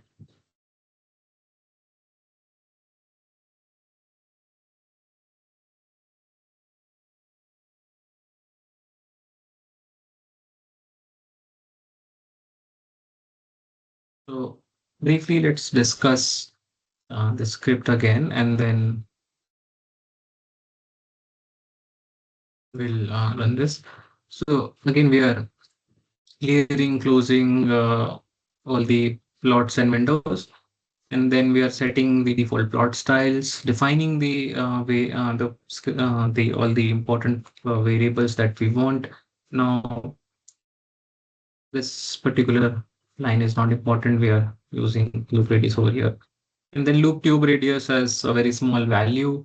Effective length. So we have our K effective as 1.08. This I have tried to, intuitively vary this value. You can again try to find a better K effective. It will be around 1.08, and then multiply this shortening factor with the wavelength, then get the effective circumference. This message, is there a message in the group?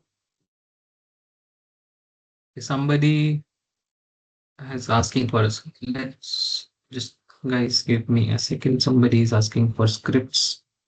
I'll share that with him.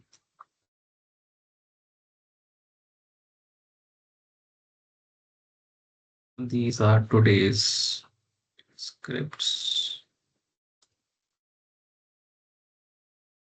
Ahmed, please do write in the chat if you have received the scripts. Okay.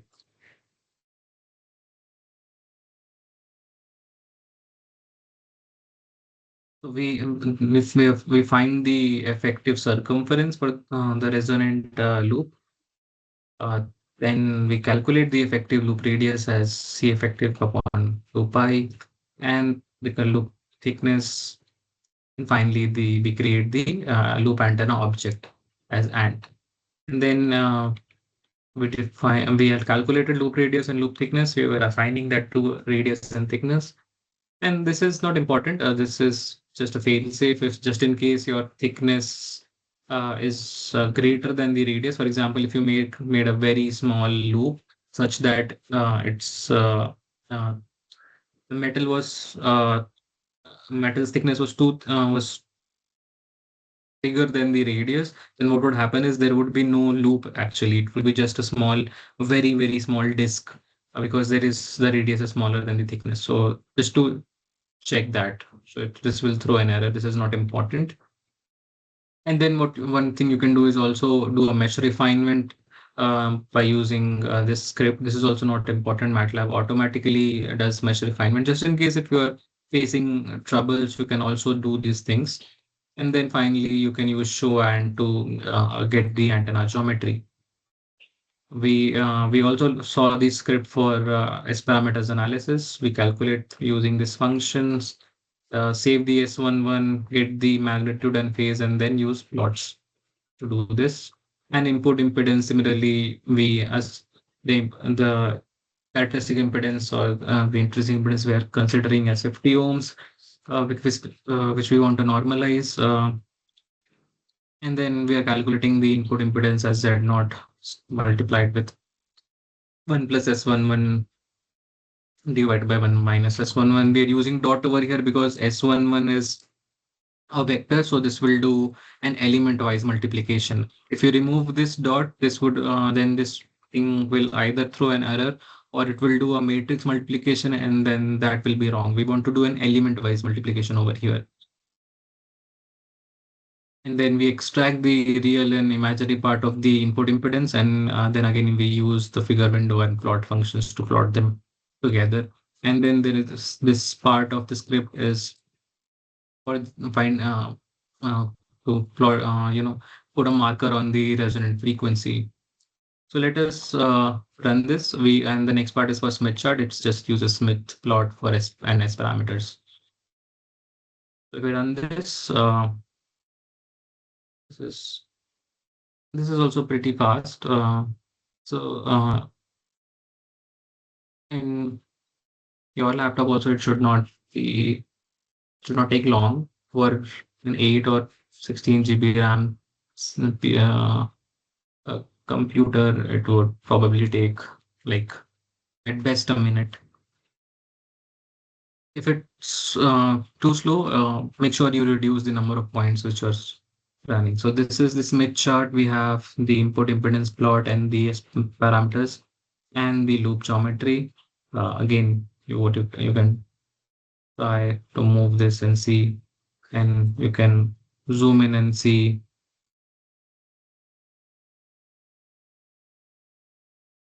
if where the feed is. Keep zooming in, you will see the feed location over here. Right. So the feed is somewhere here. And now the S parameters, you see this is somewhere 6.4, and the phase is 1 point minus 1.7. So there is no, the matching is not good. You can see it over here. But the resonance is still happening around 2.46. You can tune it to get it at 2.45.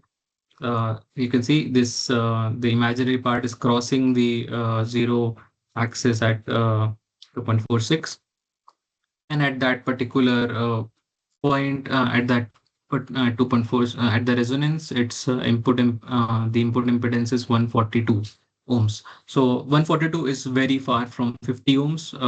So to get a perfect match, you must have that as 50 ohm, but we cannot have that. For a loop, it will always be somewhere in between 120 to 150, and hence the matching won't be good. Similarly, you can again verify this on this Smith chart as well. If you look at this, the S11 is 0.48. If you multiply with that with 50, you will get it as some 8 or some value. And then your input impedance also, you can multiply it with 50 and see. So did I do this, the Smith chart? Yeah. So so that's for the loop antenna. Let us see what's left.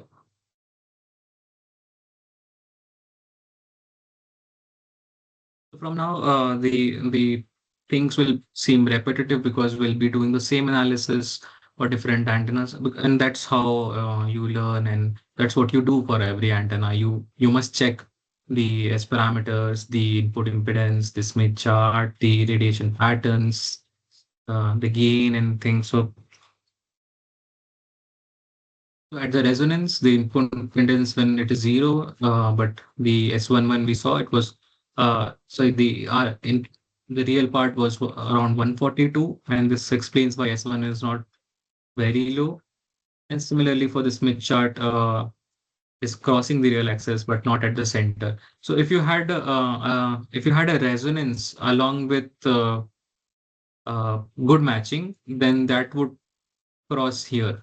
So if your plot something crossed like close to 1, that means you have a perfect match. But our plot is crossing somewhere here. So we have a resonance over here, but to be matched, it should be somewhere here. So then you can use some matching networks to move this point to here.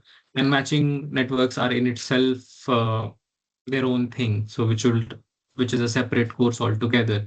So if you want to work on matching networks, you should look at some lectures from NPTEL or textbooks on those things.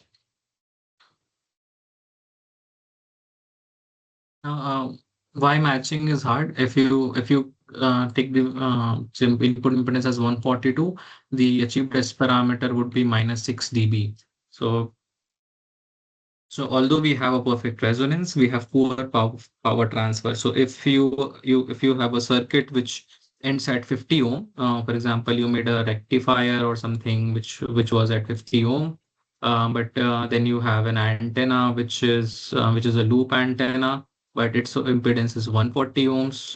So there will be a mismatch between these two circuit components, circuit elements, and then these two circuits, and then uh, there will be poor power transfer. So you do need a matching network in this case. And then we have the radiation pattern.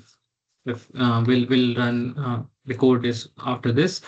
So the code is very simple. We just use pattern function, give the antenna element and the frequency at which we want the pattern. So we're looking at 2.45, but you can just change this F naught by, for example, let's say you want to look at the radiation pattern at 2.1 gigahertz. So just write 2.1 gigahertz over here, and not gigahertz as such, right? 2.1 E9. It takes numeric value. And then color bar is just this thing given over here. And it also at the same time plots, the different results. So you don't have to do write a script to get the maximum of value of the directivity.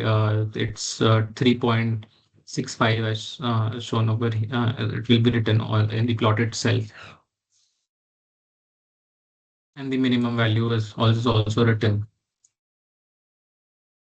And so you can, if you look at this plot, it shows broadside radiation, which is again, the loop is over here, and your radiation is happening here, somewhere, and on the sides. And there is no null normal to the plane. So a general expectation would be a loop is looks like this, so it's ready, so its null should be over here, but that's not true for this case. That happens in case of Hertzian magnetic dipole. So if it's the loop is very small, in that case the radiation pattern would look like this. But for a resonant loop, the radiation pattern does not have nulls at along the axis, but it has somewhere parallel to where the feed was. But if you look at from the front, this will again look like a donut from here. So your task would be to compare it with the dipole.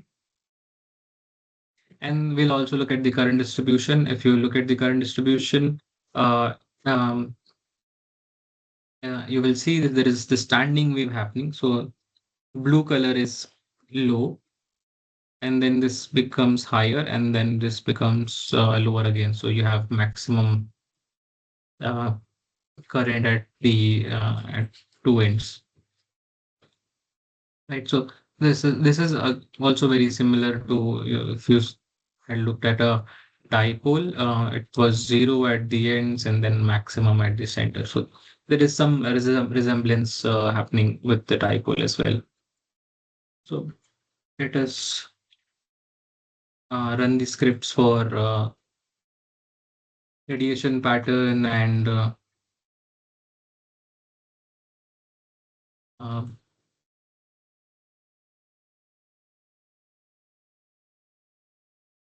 current distribution. It's also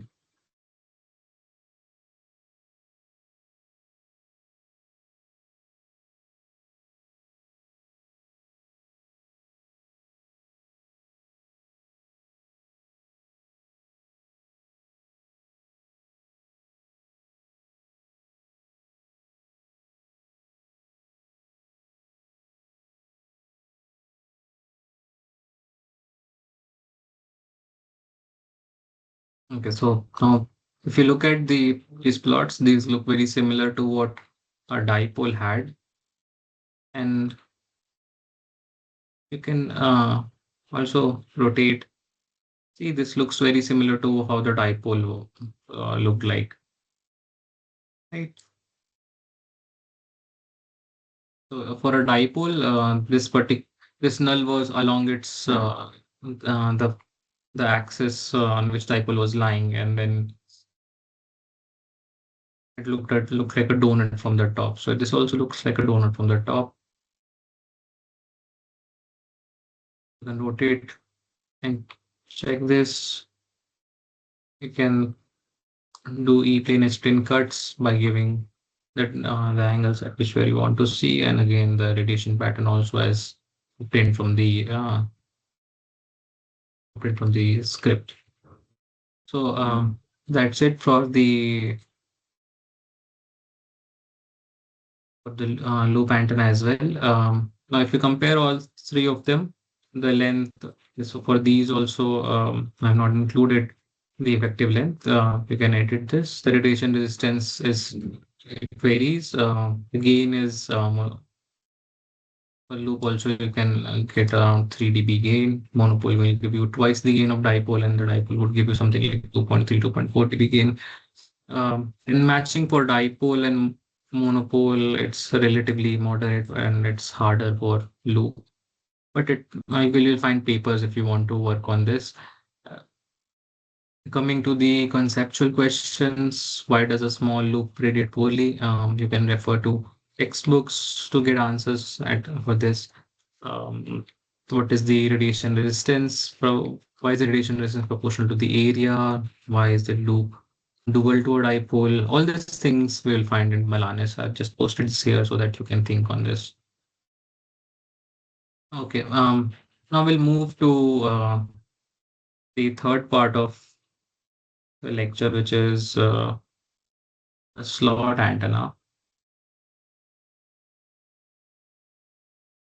So we have almost 40, yes, sorry,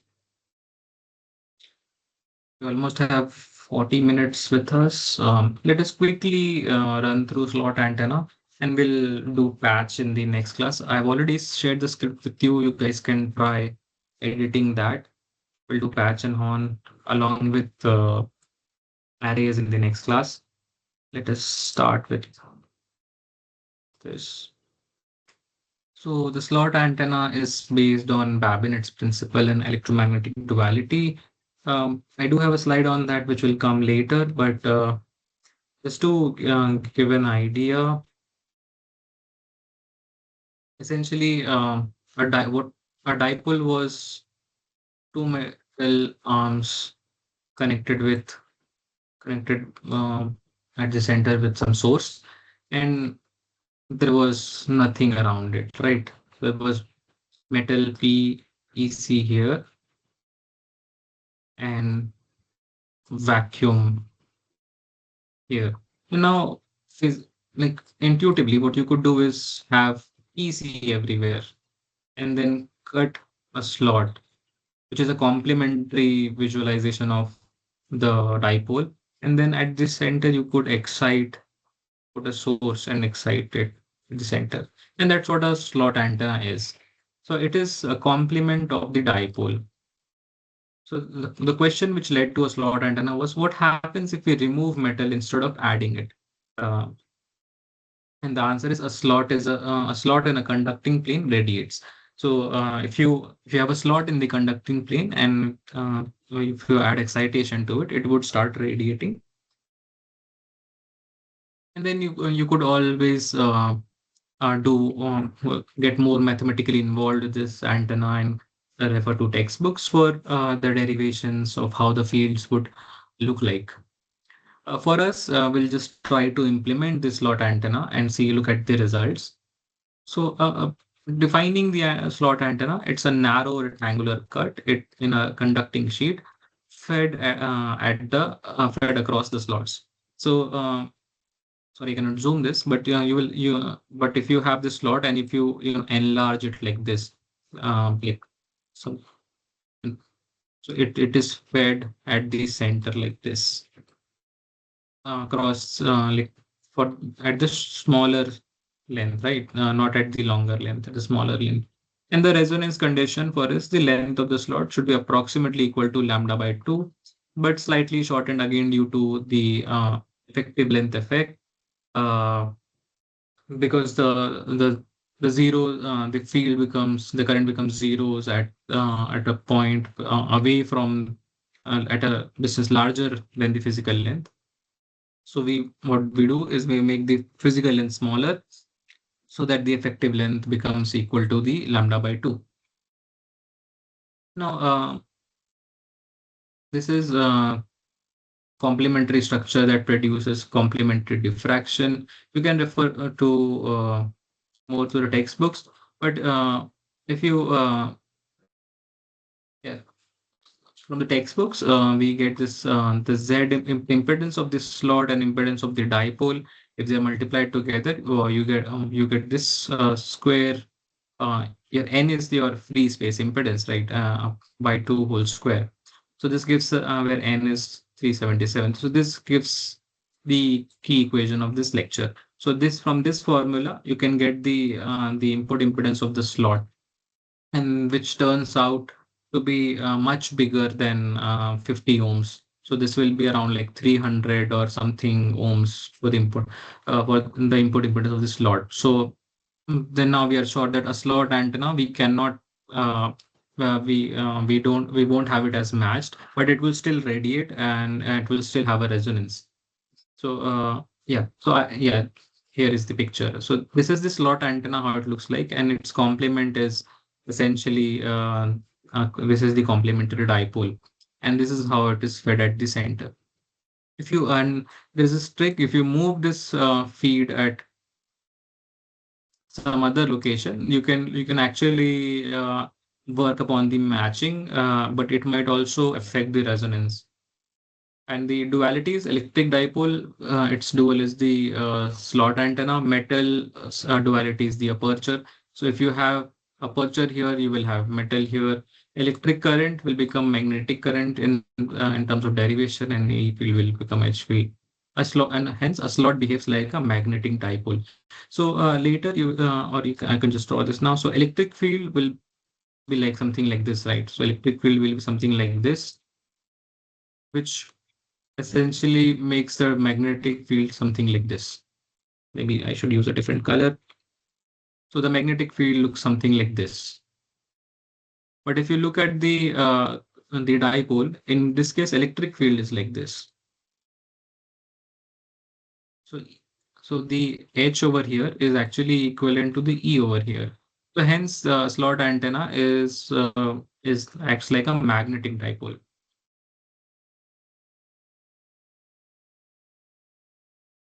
So now using the dipoles input impedance that we had from the Babinet's principle, which gave us this formula. You can refer to textbooks on for this derivation.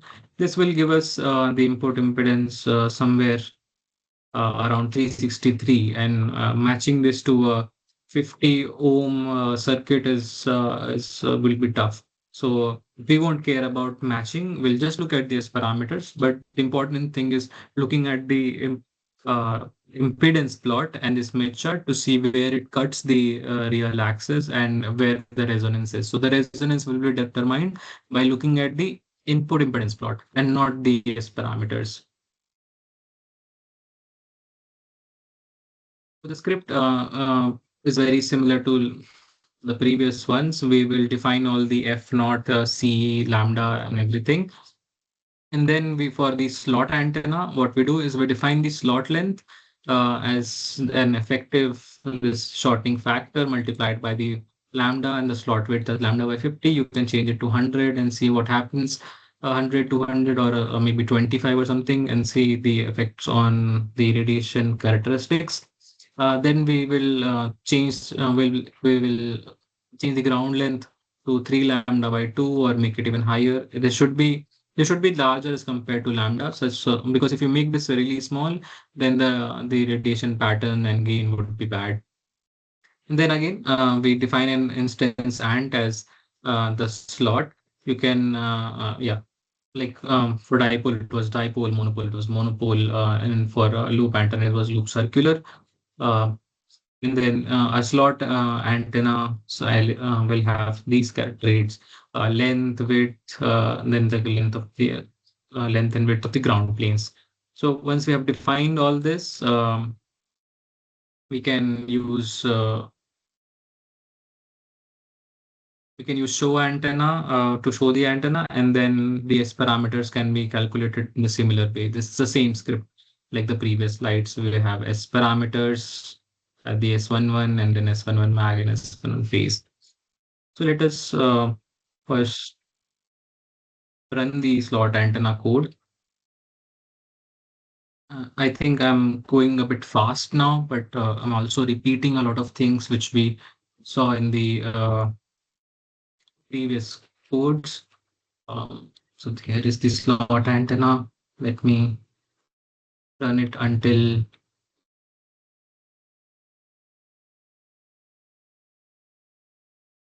let me run this all at once, and then we'll go back and forth between the slides and the script.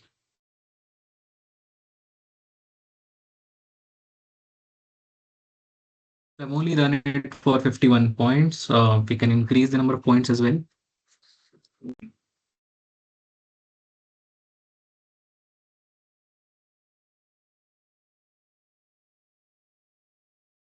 So here are the results. Let us ignore these two for now. Look at the Smith chart.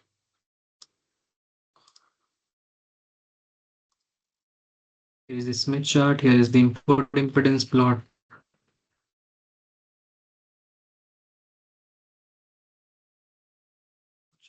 Input impedance, parameters, and the slot antenna. So first look at the slot antenna. We can try and rotate this. So this is the slot antenna. It's just a slot in the PC. We can zoom in this into this. This is how the slot antenna is connected. You have a source over here, and then instead of having dipoles, metals over here, we have removed that part, and then in place of vacuum, we have this PC. So this is the slot antenna. Let's quickly. Yeah. And now it's radiation. So it's the S parameters and impedance. So if you look at the S parameters, it's very bad. It's close to 2 - 2 dB, and if you look at the input impedance, you will see that the imaginary part is 0 at 2.41. You can improve the shortening factor, the K effective, to get it at 2.45. Right now it crosses at 2.41, and at 2.41, you can see the uh, the real part is 550 ohms. So it's very far away from 50 ohms. So it's not matched, but we have a resonance. And similarly in the Smith chart, it's your to have the best matching, it should be close to 1, but it's very far from the matching point. But it's crossing the real axis, the zero axis over here. So we have a resonance, but it's not matched. Now, if you look at the radiation pattern for this antenna, you will see that it still gives you a gain of 5.47 dBi. So even if it's not matched, but for the 70, the directivity is pretty high. But if the matching is poor, the gain would be low. But the antenna has a high directivity, uh, and you can rotate this and see. So it's if the ground plane, if you should try to increase the size of the ground plane and look at the radiation pattern, it's a bit distorted because the ground plane is not very large. But if you make the ground plane higher and then change the width of this slot, it would start resembling the radiation pattern of a dipole. It already looks like that a little bit. Like if you look at this direction, uh, it has some similarities. It also has null and a donut-like shape, but it's not exactly that, right? So, and if you look at its look at the current distribution, so let me zoom in.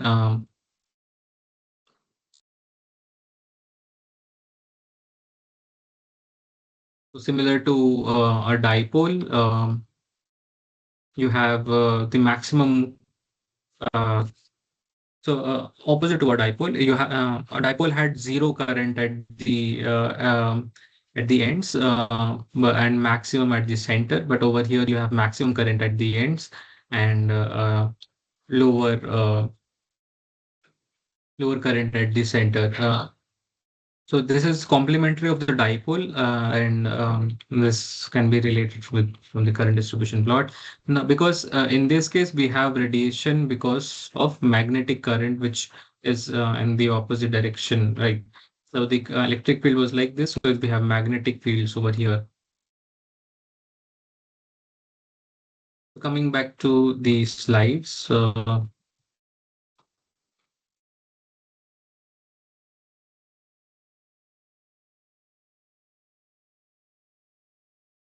we saw the S parameters, the input impedance. Again, we're using the same expression, same script to get this. And there is if and yeah, so if we look at the input impedance from the simulations, it's 556. But from the theory we had of the from the Babinet's principle, we had it at 365. So it does not it's not matching, but it's at the same but the values is at the same order. And this discrepancy is because the Babinet principle assumes infinite ground plane, infinitely thin slot, and perfect complementary dipoles. like the slot and the dipole, both of them are ideal and exact resonance at lambda by 2. But in our simulation, we have a finite ground plane, a finite width, different reactances at the resonance for both dipole and the slot, and we have done some slight length tuning. So these are affecting those calculations. But since the order of the magnitude and the observations remain the same, it pretty much verifies the concept that a slot is dual of the dipole.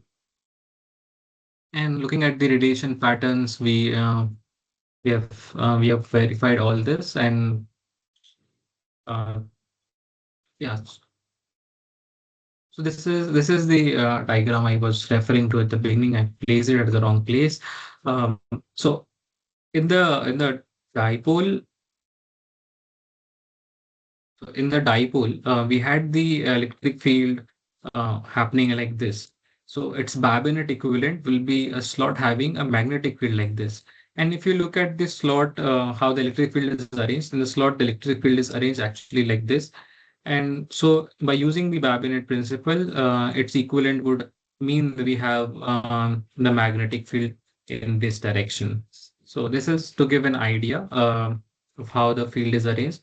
And the equivalent magnetic uh, field would be you just take uh, um, cross product with the normal vector to the electric field. That will give you the direction.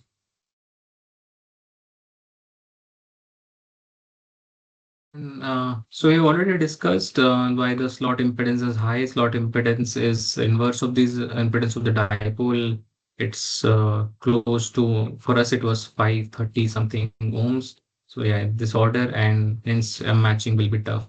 So for example, if you take an antenna with, let's say, input impedance of 500 ohms, and we try to calculate, the reflection coefficient, which it comes out to be 0.82, and in terms of dB, this will be minus 1.7. So this is pretty bad matching. But again, we have to remember, matching does not equivalent is not equivalent to resonance. Resonance and matching are two different things. And the slot would require some impedance transformer microstrip. We can also try doing some microstrip feed or balance structure, which is a real world design challenge. And this is and to give you an idea, a dipole radiates because we have conduction currents. We have the varying current and electric fields, which causes the radiation. So this Maxwell's equation plays a major role. But for a slot, we actually, if we look at by the Bennett's principle, the slot had electric field like this arranged, and from the Babinet principle tells us that we would have the magnetic current in this direction. And this, if we look at this magnetic current, this will give us an idea that if the magnetic field is varying like this, the change of uh, magnetic flux will cause a change in electric field, and this duality is what is important for us. So the dipole has varying electric current, and a slot has a varying magnetic current, and this is the duality we were referring to during this part of the lecture. Some more conceptual questions for you, and we have almost 15 minutes with us. So I'll quickly go through the slides for patch, and maybe go through it in the next class, or based on feedback. But did I share this uh, part? I've not shared these slides, right? So first, let me do that.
We come to the last part of the lecture.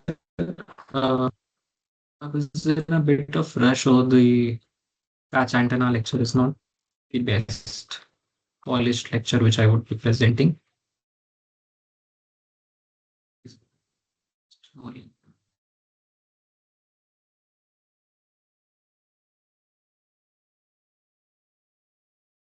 So coming to the fourth part of this lecture, we'll do this quickly for now because I've already shared. So I'll briefly discuss and give you an assignment, and maybe we'll revisit this in the next class, or uh, maybe not, based on if you find problems with the patch antenna. So the patch antenna, so far we discussed dipole, monopole, loop, and slot. And the patch antenna is a bit different from the previous antennas, because now this is a planar resonant. This is patch antenna is based on a planar resonant cavity radiator. And in the previous examples, we did not have any substrate, dielectric loading, surface waves. All so these things come into play for a patch antenna. It looks like something like this. We have a ground, we have a substrate, then we have a patch, and then there is a feed. And you can move this feed around to get the perfect matching, which is a problem in the current script that I have provided you. It's not matched, so you have to tune the feed position and the patch length. So what's a microstrip patch? Let me use a pen over here. Also, I don't think we'll be able to run the script because batch takes like 5 to 10 minutes to run, and we don't have that on the clock. So maybe the next class I'll keep the results ready to show it to you. And anyways, they're included in these slides. So a microstrip patch consists of a conducting rectangular patch at the top over here, and then a dielectric substrate. Let me change some color for this. So this green part is the substrate, and then this blue part is the ground at the bottom. So we have ground at the bottom, and it radiates from the edges, not the surface. So it's not radiating from the surface. This patch is not radiating. Okay, so it's radiating from the edges. So you have a feed at this location, which will excite this patch, and then your waves would your you will have uh, some higher current over here, and then this will eventually come to this boundary. Uh, and then at this end, let's say this is a resonant cavity. So your fields will be propagating inside this patch, and then at the edges, it will start it will leave the dielectric metal region, and it will start leaving this region, and it will start radiating, and will so that's how your radiation patch radiates. That's the radiation mechanism, and its resonance is decided by the length of this patch. So this particular length decides the resonance, which is dependent upon the guided wavelength. Not before this, we were just using lambda, which was the wavelength in the air. But now we have because now we have dielectric, it will be guided wavelength by two. That similar to like a dipole had lambda by two. This also has lambda by two, but we have to consider the guided wavelength because we have a dielectric over here, where the guided wavelength is given by the free space wavelength divided by the epsilon effective, which is the effective permittivity of this media. And now why we are having effective permittivity? Because not all the part of this patch is enclosed inside a particular epsilon. So the substrate has an epsilon E1, and then air has an epsilon E naught. So we'll have to take an average or some form of effective permittivity, so that we get the correct permittivity value, which is actually affecting this patch radiator.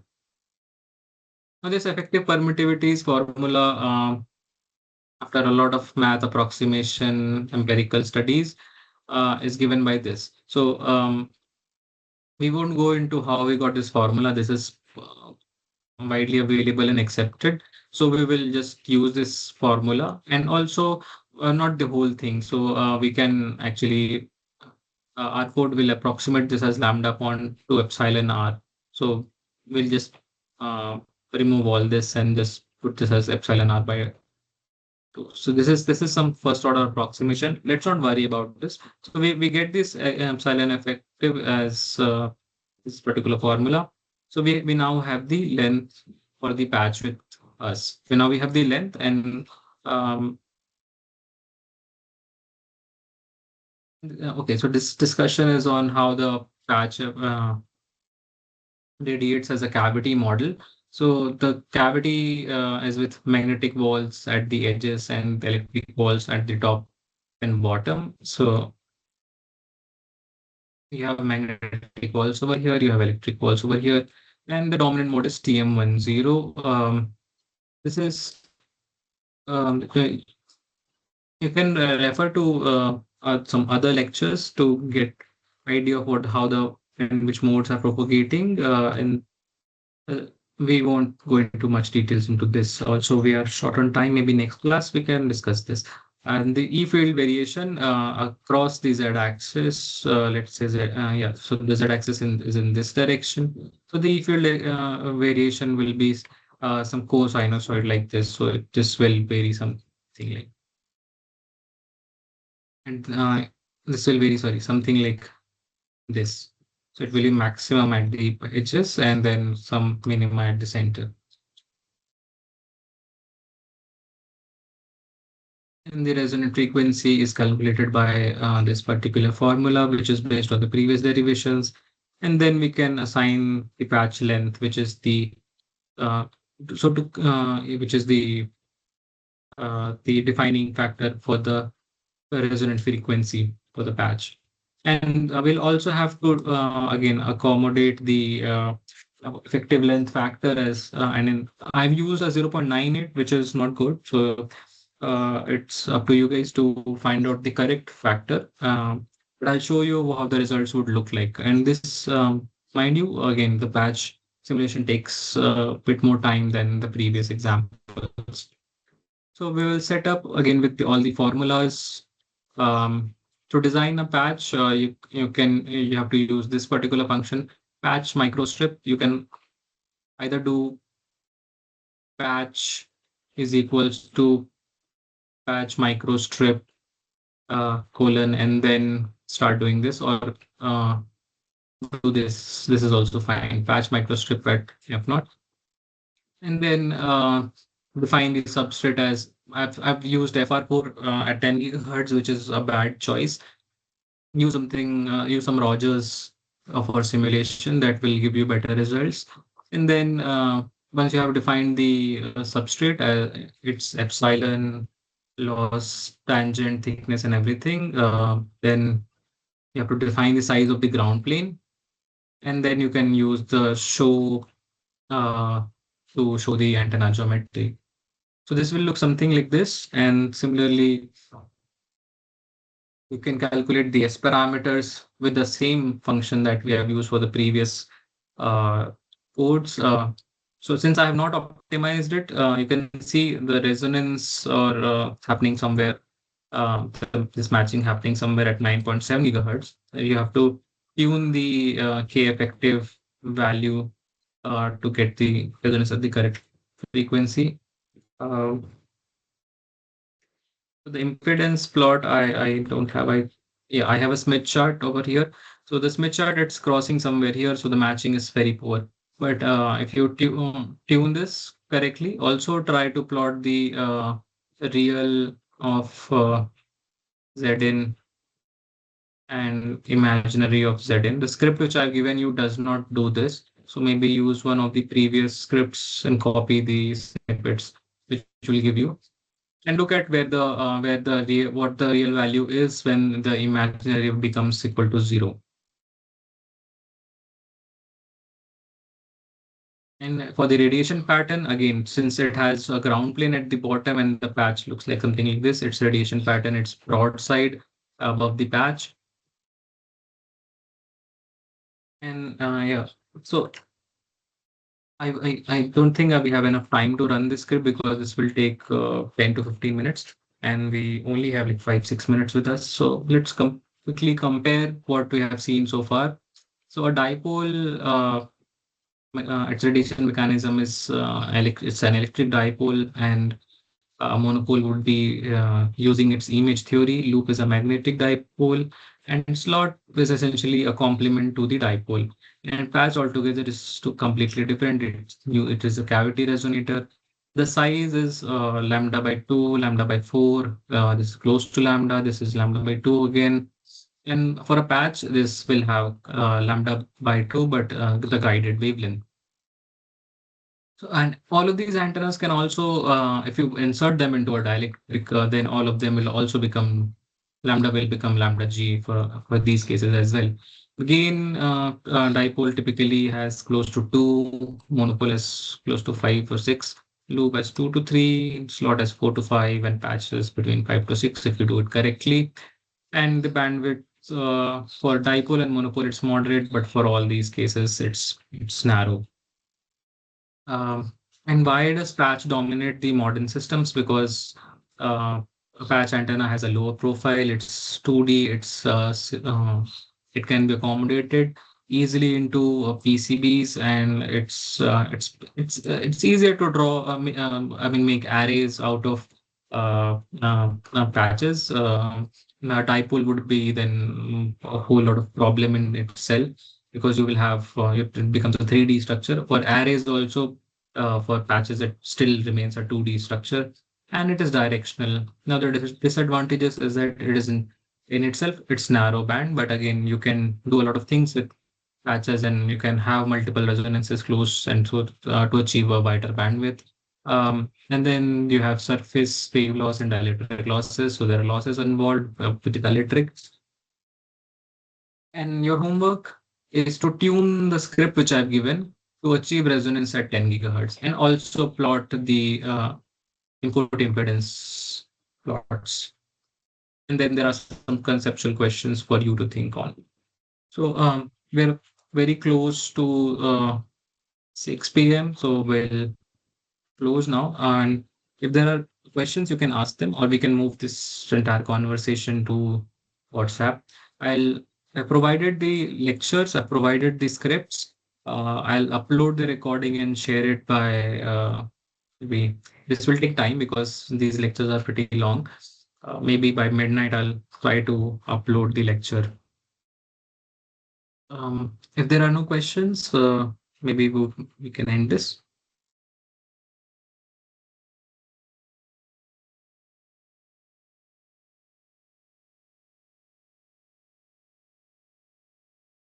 Okay, thanks everyone for joining, and see you tomorrow.